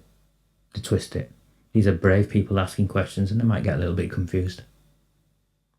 And if they get a little bit confused, our job when I worked in public service was to clarify and support them so we understood the question better and got it right, not used it as a stick to then attack them back. But hear the rest of it.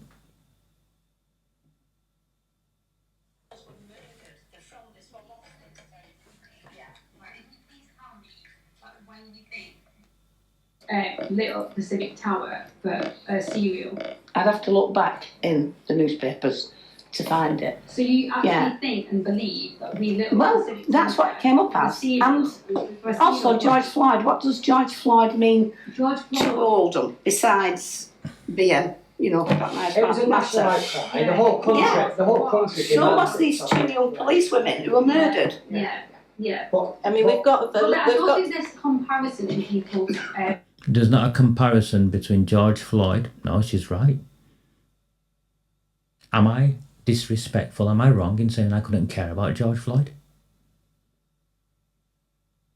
In the context of how I care about 2 local police officers, one of which was, I could walk to where she lived from where I am. Am I wrong in saying that? There's no comparison, not in the way she means it. Arooj Shah means it in a way there's no comparison because George Floyd was more significant. I don't think it was. And it's such a shame, Gary, that they laughed at her. She got it confused, but it's clear what she meant. And they know what she meant. The council posted about Rice Krispie Day instead of posting a tribute.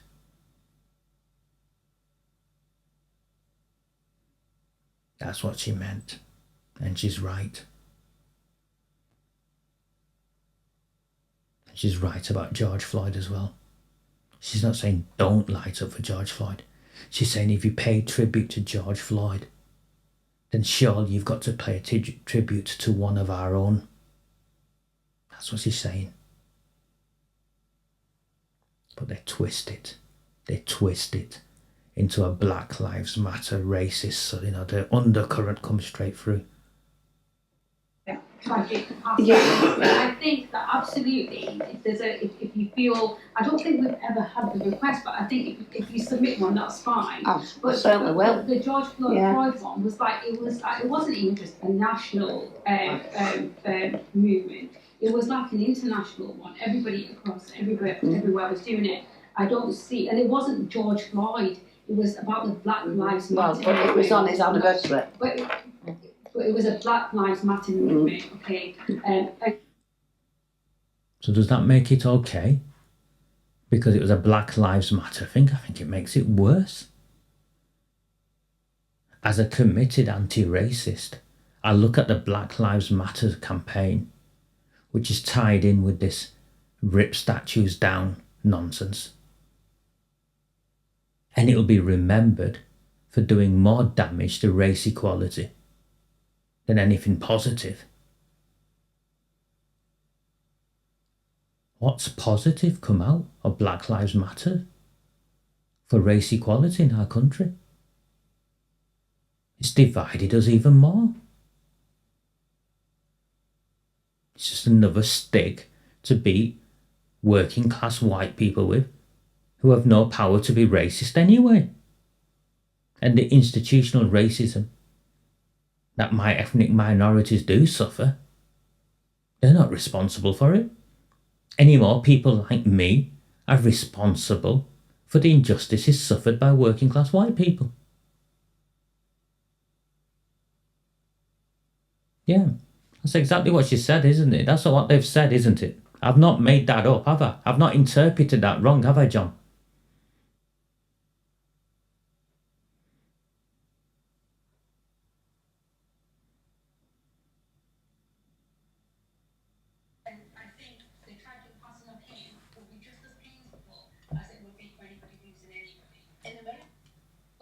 No, we hurt and we feel that pain for anybody who dies or passes away tragically. I can tell you There's first not a hand. different value, different I can tell you people's lives first hand depending that. on where they Do live. you know what I was really proud of? Children in our schools, from all backgrounds, demanded that the country responds to this horrific incident. We got And they're powerful, and through young voices, so amazing from young voices, whatever their background, ethnicity, colour, demanded that they have their voices heard as part of the worldwide voice to stamp out absolute disgraceful prejudice and racism. That was amazing. That gives us hope for the future, doesn't it? You almost, It does, yeah. Young people are demanding.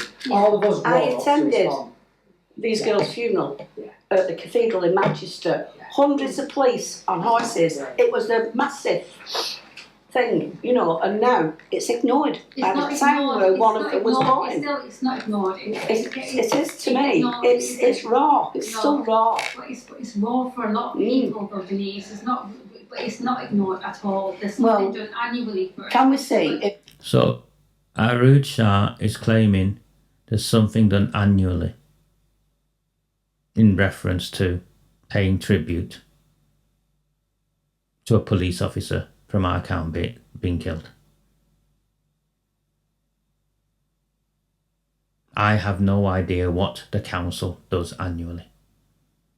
I have no idea whatsoever. If anyone does, please tell me.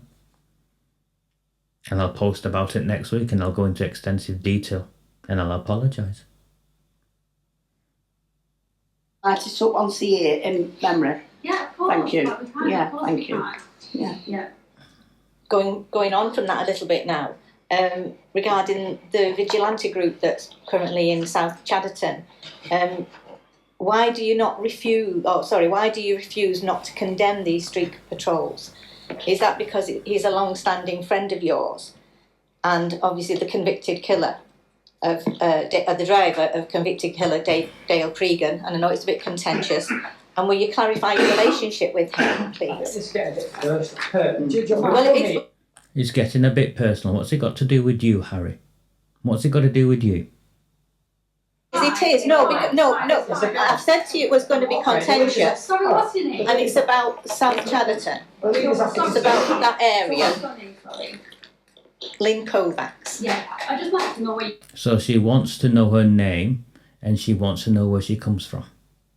Information from me. What? There's no vigilante street controls. Have you asked me another question? Yeah. So will you now just wait patiently Right, while I answer those questions? Okay. So I would be really, really intrigued after I answer you where you get your information from. Because firstly, I'm not aware of any vigilante group. She's not aware of any vigilante group. She was asked the question repeatedly in a council meeting. 3 times she refused to condemn them. This is not my opinion, it's a matter of public record. She was asked 3 times in 3 different ways and each time she refused to condemn them.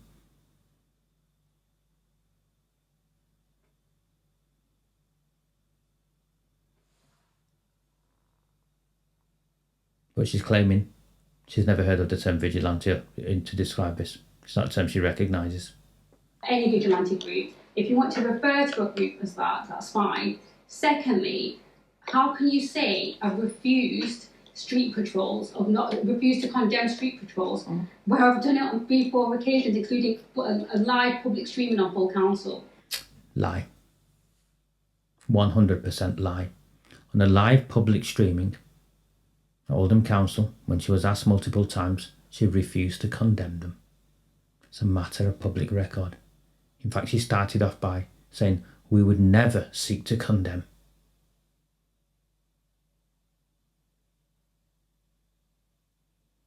And the vigilante street patrols made global news.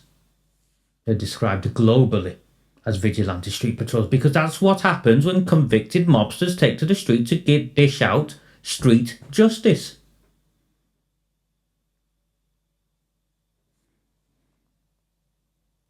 To miss that one, so I apologise for that. No. Let me finish. You apologise. What I do expect is that people, before they start circulating and speculating and perpetrating all these rumours that aren't true. So what rumour isn't true? Are there not vigilante street patrols?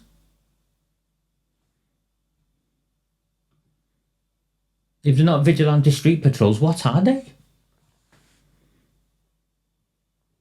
It's reported across the world. rumours that are not true. And why is she getting so heated? Why is she getting so heated? Please do your research first. So if you could research that I refuse to condemn them, you should have also researched to see where the evidence behind that was. The evidence behind her refusal to condemn vigilante street patrols is in the responses she made at a full council meeting when she was asked 3 times to condemn them. It's a matter of public record. Well, the evidence behind what was? Saying that I refuse to condemn them. I stood up in public council, there's public statements out there, journalists... Where are her public statements condemning vigilante street patrols?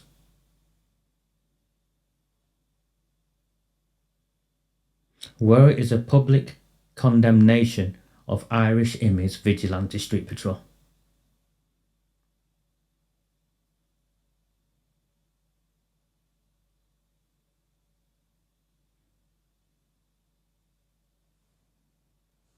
Why is it still going ahead? I do not agree with them, but actually, I have no authority over what people do.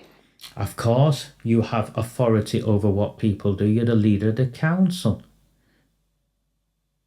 But if you're saying you have no authority over what people do in their personal lives, that's fine.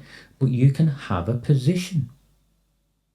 The leader of the council can have a position. You speak out all the time, Arooj Shah, about standing up to racism, Islamophobia, misogyny. All the time, the leader of Oldham Council, while she cannot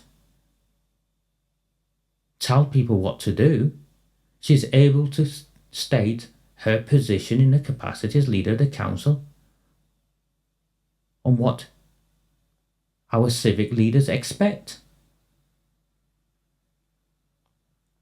And all we wanted was for her to say, I categorically condemn plans by a convicted heroin dealer to launch a vigilante street patrol. In a society such as ours, the rule of law is paramount, and it is the responsibility of the police. The council object to it, the council will not support it, and the council urge the police to intervene and arrest those who seek to dish out street justice. Why didn't she say that? I think she'd have got votes from loads of you if she said that. This is her barefaced lies moment in the same way Sean Fielding's was.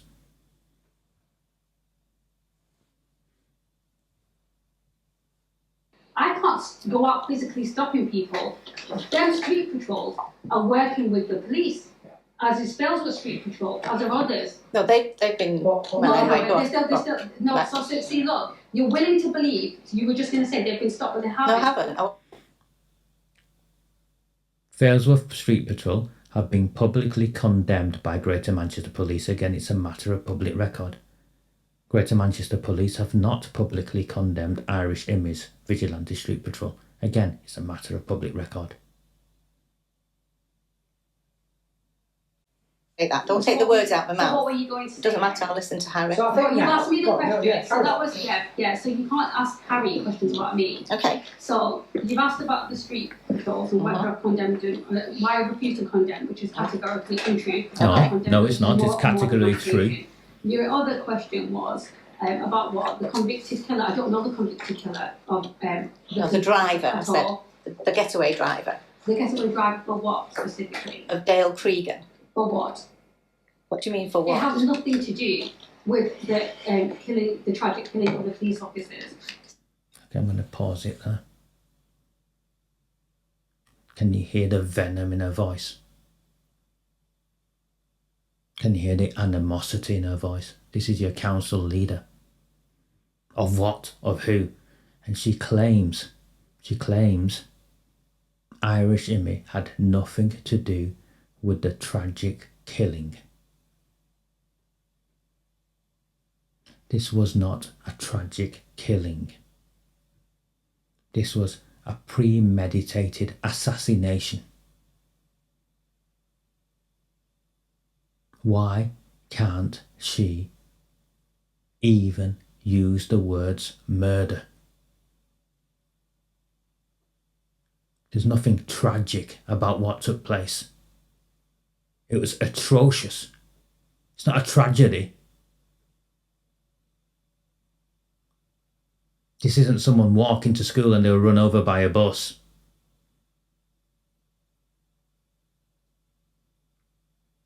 And as for him having nothing to do with it, he was in the dock with Dale Cregan. He drove him to a safe house after he'd already murdered one lot. And that's from where he planned what he did next. For the leader of Oldham Council to claim he had nothing to do with it is disgraceful.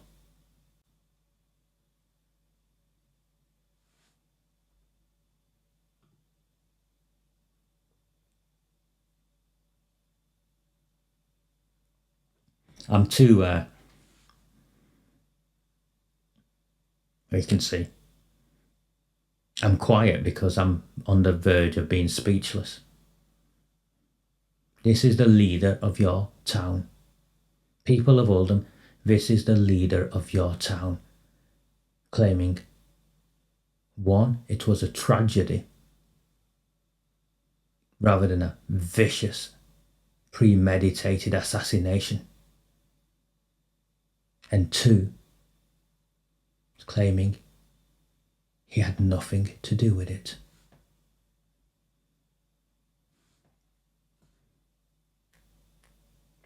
This lad's got the quote from the MEN at the time, which goes into extensive details.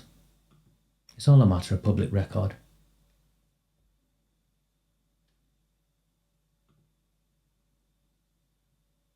There you go.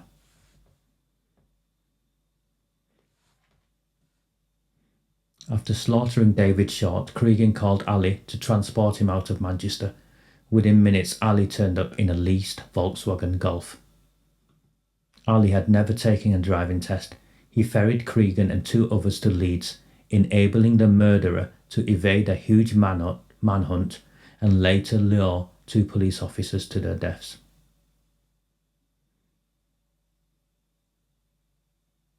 Reported from the court.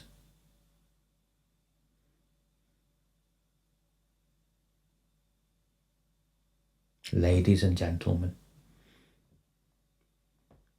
this is the leader of your town, defending a mobster, rewriting history. Why? Second, then you asked me why I'm still friends with him. Well, to be fair, he's a family friend and has been for a long time. So he's now a family friend and has been for a long time. So he's now not a childhood friend. He's a family friend and has been for a long time.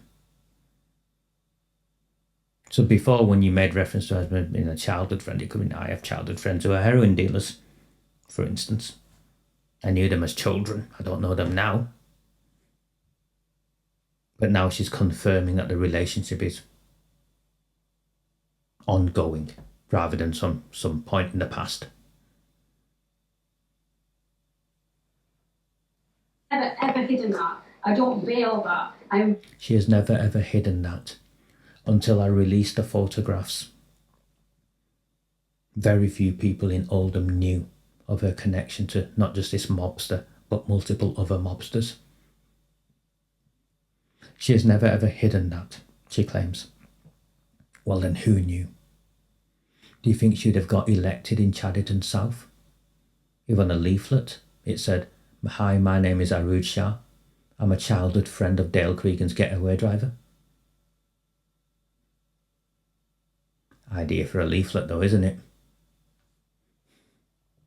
Open and honest about that. There's a full council speech. Open and honest about that. The full council speech he makes reference to only came about after I released the photographs.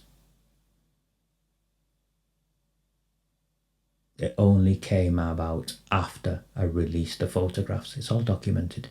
Only came about after I released the photographs and I wrote a story. December 2019, where I addressed that, and I would like to. And the council meeting she makes reference to, mysteriously, that recording has disappeared off YouTube. It's been hidden. It's been taken off by Oldham Council. Why is that? Why is that?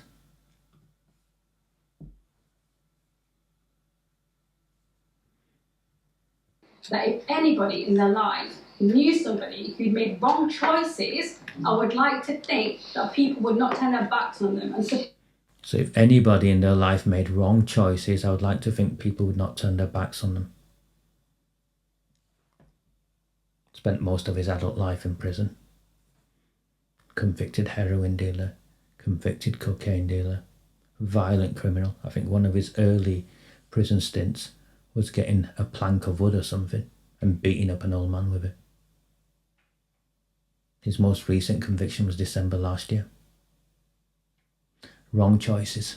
Interesting choice of word, isn't it? Wrong choices.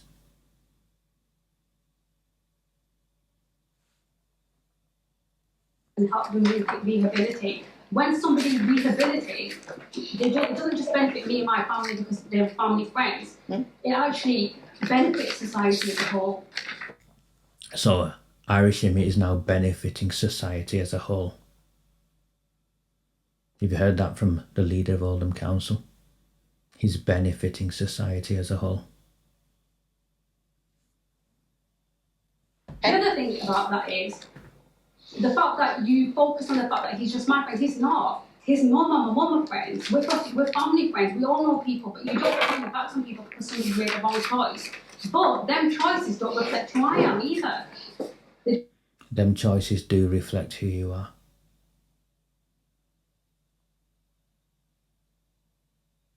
It shows where your loyalties are.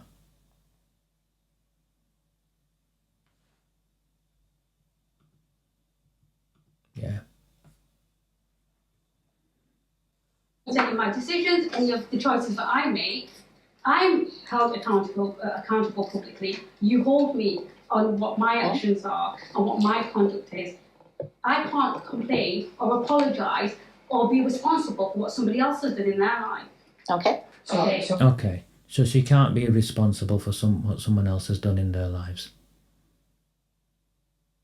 But you don't endorse them. You don't support them.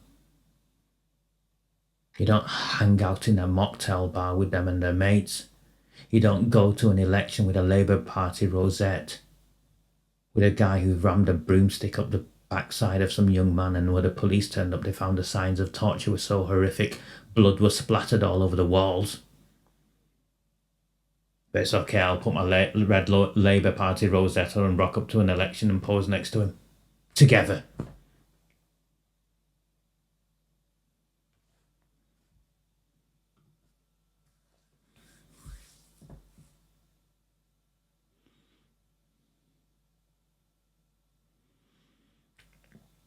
I think the obvious question is, what is her existing relationship, isn't it? I think there's an obvious question here.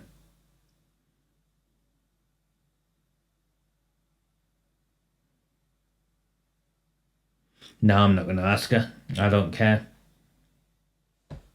What I do care about is that the people of Chadderton South, seeing as though she's never hidden it and she's always been upfront about it, I want to make sure that the people of Chadderton South are aware of it, and so they can vote her out.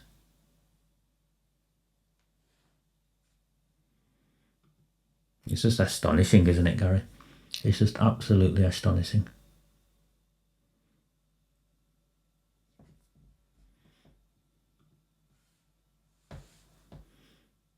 Tracy is a convicted heroin dealer. Multiple times convicted drug dealer.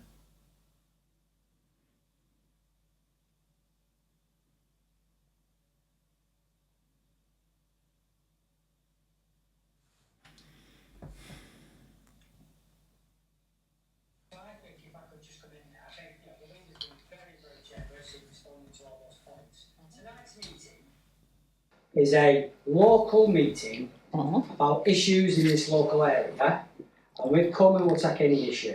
Yeah. That's not actually how the meeting was advertised. It was come and ask whatever you want.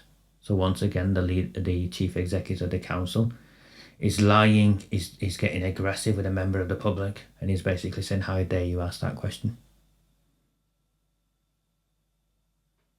Executive 2 months. I'm aware of that. Before I joined the organisation, I'd listened to the speech online, I'd read the stories in the press. I was satisfied and clear. Right. I think tonight is not the right place, but you've had your conversation and she's And I responded. think finally, Harry, I think what's really important to say is that, you know, when you are in a public role and you do put, when I stood there in December 2019, I put my truth out there, and you ask for politicians to be open and... She puts her truth out there, and you ask for politicians to be open and honest. The woman has been caught red-handed lying on a declaration of interests. She declared it late, backdated a declaration, and backdated a resignation before the declaration. So what means, why did you declare it in the first place? She can't sue me. She can't have me arrested. She can't do any of those things to do with Gelato's Ice Lounge, which is now a mocktail bar that Irish Immy is promoting. I ain't got a clue who owns that or where the money comes from.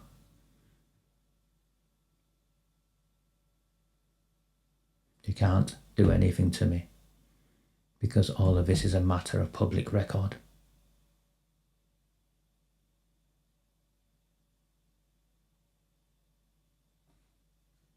You can't say my truths. There's only one truth.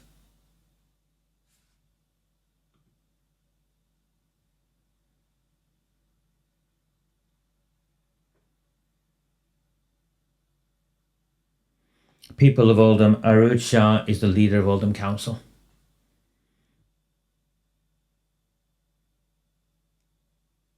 Harry CATHERALL is Oldham Council's chief executive.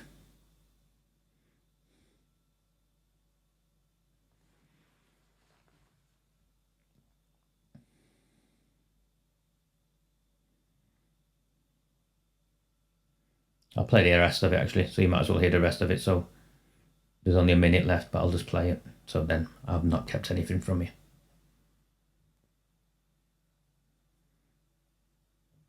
Honest and transparent, and I did that. Now, as an individual, you have a choice. You either like them for that truth or you hate them for that truth, and you're entitled to do either. That's fine. You're entitled to do either. But you can't say that I'm not open, honest, and transparent, and you can't say that you don't know what I stand for or what I fight for, because it's out there. So the choice of whether you agree So she with fights it or for not heroin is dealers? yours. But the one thing you can't, or nobody can say to me, is that I'm not open, honest, and transparent. We'll be People know open, what I honest stand and for, they know what I transparent fight about for. Gelato's I Ice will always Lounge. fight for the underdog. I will always do it. It's what got involved me in politics, and that could be anyone across any part of society, of any colour, of any ethnicity. That's what I stand for. Well, this is the first time I've actually seen you But face to face. I wish you would have And taken the trouble. I have taken the trouble, and I've looked at a lot of different things. To have, research further, but I am so glad we've had this opportunity. Me Now too. you have a choice. I can only be open and honest with you. I'm sorry if you don't like what you hear, but I'm sure you would value that more than me sitting here and telling you Absolutely. what you want in here. Absolutely. Great, Yeah. great stuff. Well, Okay. you have all my respect for that reply. Well, thank you. Very, That's I think very that kind. was brilliantly answered. Well done. Yeah, because you can't say. I think it's very respectful, and I think you have absolutely proven out that you are open and transparent. Yeah, because the thing is, people always say we want politicians that are like us. So I live in... So you can see that was the first attempt to get a clap out of her. So it was all staged, and the last bit was all staged, but you can see. That's an area that was high crime, still is. You're responsible for the fireworks, aren't you? So the area of high crime, she lives in Glodwick, she claims, an area of high crime. Well, then there's an obvious question there, isn't there, about a certain car and whether it was locked or not. An area, on a serious note, that's really deprived, lots of issues. And you know what? My background and my experiences, my upbringing has made me the politician that I am today. So you either want politicians that are like us or you don't, because I'm telling you, nobody out there is perfect. Nobody life's perfect. And unfortunately, I'll tell you what my experience is. So people think that life starts here and it gets better and better and better and better. Unfortunately, in reality, it doesn't. Life starts here, it might get a little bit better, and then if you have a chaotic lifestyle, it might take you 10 steps back, then you try again. But then something else happens and it takes you that. So I can't turn my back on them people. Because I know how difficult it is. I don't agree with it. She can't turn her back on those people. She can't turn her back on those people. She can't turn her back on the getaway driver of an Oldham cop killer. She can't turn her back on a guy who kidnapped, tortured and sexually abused a young man and recorded it. She can't turn her back on a money launderer.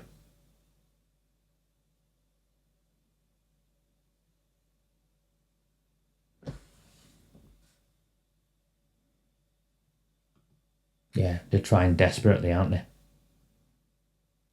Me, but I can't turn my back on that people. And in fact, based on my experience, what I am doing is launching next week a new programme called The Fresh Start, which is about 18 to 30 year olds. I want to expand it further, but local businesses will get in touch with the council who are willing to give people who have been in the criminal justice system or want to rehabilitate a job, but a paid job. Yeah. Because I tell you what, trans people crime.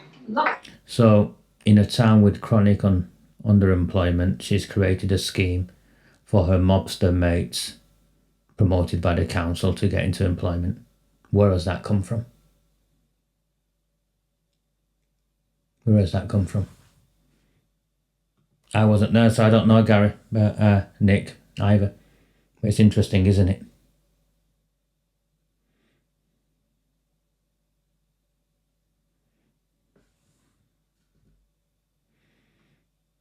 From where I'm stood, it appears that the business partners, Tracy.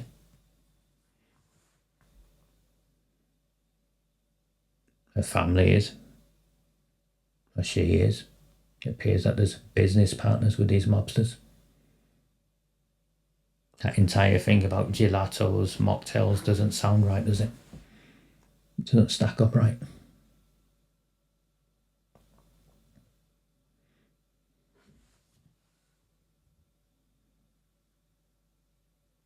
Opportunities. Some people are just stupid and horrible and do bad things. Yeah. But there are some people that don't get the opportunities that the rest of us are fortunate to get. Yeah. I can't apologise for being that person. What's it called? Sorry. Fresh start. But I can't. A fresh start. Who's dreamt up Fresh Start? Where is it funded from? Which council officers are tasked to it?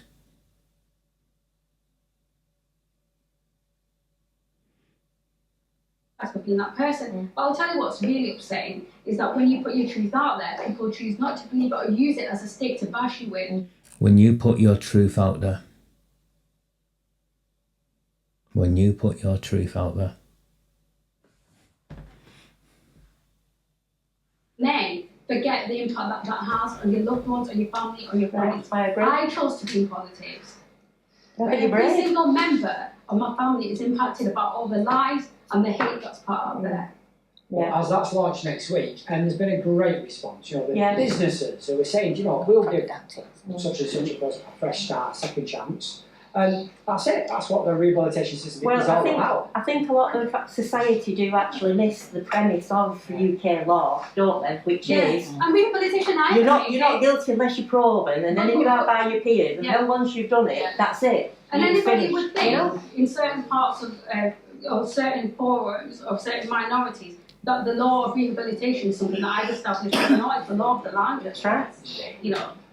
We've got time for one more question. So we'll do that. No, you're not limited as that. We got You don't have to give him out. Like you have to, can't you? You've done that. You're entitled to do it. I have no issue with answering questions. Well, my last question then. I'm going to be... one and then two more. Go on, sweetheart. No, go on, love it. Yeah. No, this. Can I just say on that thought, thank you for coming out, because I think the first step to sort of rebuilding sort of trust maybe between residents and the council is what you're doing. It's coming out, being open and honest, and saying there's no question too much. So it's a thank you from me on behalf of the woman who lives in Leeds and family and stuff like that. But on top of that, my question kind of is, lots of stuff back and forth. You know, I've seen lots of exciting stuff in the press that's moving forward. But could you just share with us, Harry, something that really excites you that's going to happen? You know, is it the Spindles development? Is it just something positive? You know, there's that really I'm sure there's loads of stuff you've got. It's absolutely loads. Yeah, but you know, one or two things that makes you smile when you walk into work. You know, that might make us smile. Okay, well, I'll tell you what didn't make me smile this morning walking to work, because I'm 2 months in, so I'm still meeting people. So at 7:15 this morning, I went into Alexandra Park and I met the workers before they went out doing the street cleaning, alright? And I'm thinking, do you know what, they've got a tougher job than mine, because in all weathers, snow and rain, better morning at Alex Park, street cleaners, park workers. Yeah, it was, wasn't it? In there. Clearly a plant. Clearly a plant. Because you know what, they've got a right banter, they talk straight, alright? And they were saying what they wanted to do, and they wanted to do a bloody good job. Because people So that last question was a plant. It was a plant. Yesterday morning, It was a plant. Collection drivers, alright? Up at the depot. All 6:30 at 1 o'clock, so I still got there before they all drove out. And they gave me a buzz as well. Because what they were about is going out and 99% of the time doing a good job for every one of us in this room. That's what they're about. So I love that shiny new buildings like most people, but I love much, much more knowing that people are doing their best to deliver a good service for every single resident of the borough. That's what I've always been like, and that's what I will be like. And you know, yes, I'm working on some fantastic plans, exciting plans that are going to happen. You know, this calendar year around Spindles, around the whole town centre. Yeah, multi-million pound investment. What I'm more excited about in all of that is thinking that Oldham people are going to get jobs, decent jobs. Yeah, that is the exciting bit of it. That is it. That's where we break into this cycle of challenge and disadvantage. People need decent wages, decent jobs, in their houses, and a decent quality of life. You know, that is what it's all about. That's what I want that for my family, and I'm sure that's what you want for yours. Right? Thank you. And we will be back. Okay, as we say. Alright, so you can all just look out. Thank you. Thank you for coming. Thank you very much. So that was the applause. Okay? So that was the applause. You've heard all of it. Okay? You've heard all of it. That recording was, wow, we're at midnight. That recording was something else, wasn't it? You can see why they didn't want it. They didn't want it smuggled out, and why they've attacked it the way they have. Please, if you haven't, subscribe to the channel, like the pages. Maybe buy me a midnight samosa. I'll leave it entirely up to you. But in the end, the place we're in, if you want your town back, you don't just need to vote them out. The people who move in need to be better. Good night. Do not fear them. Do not fear any of them.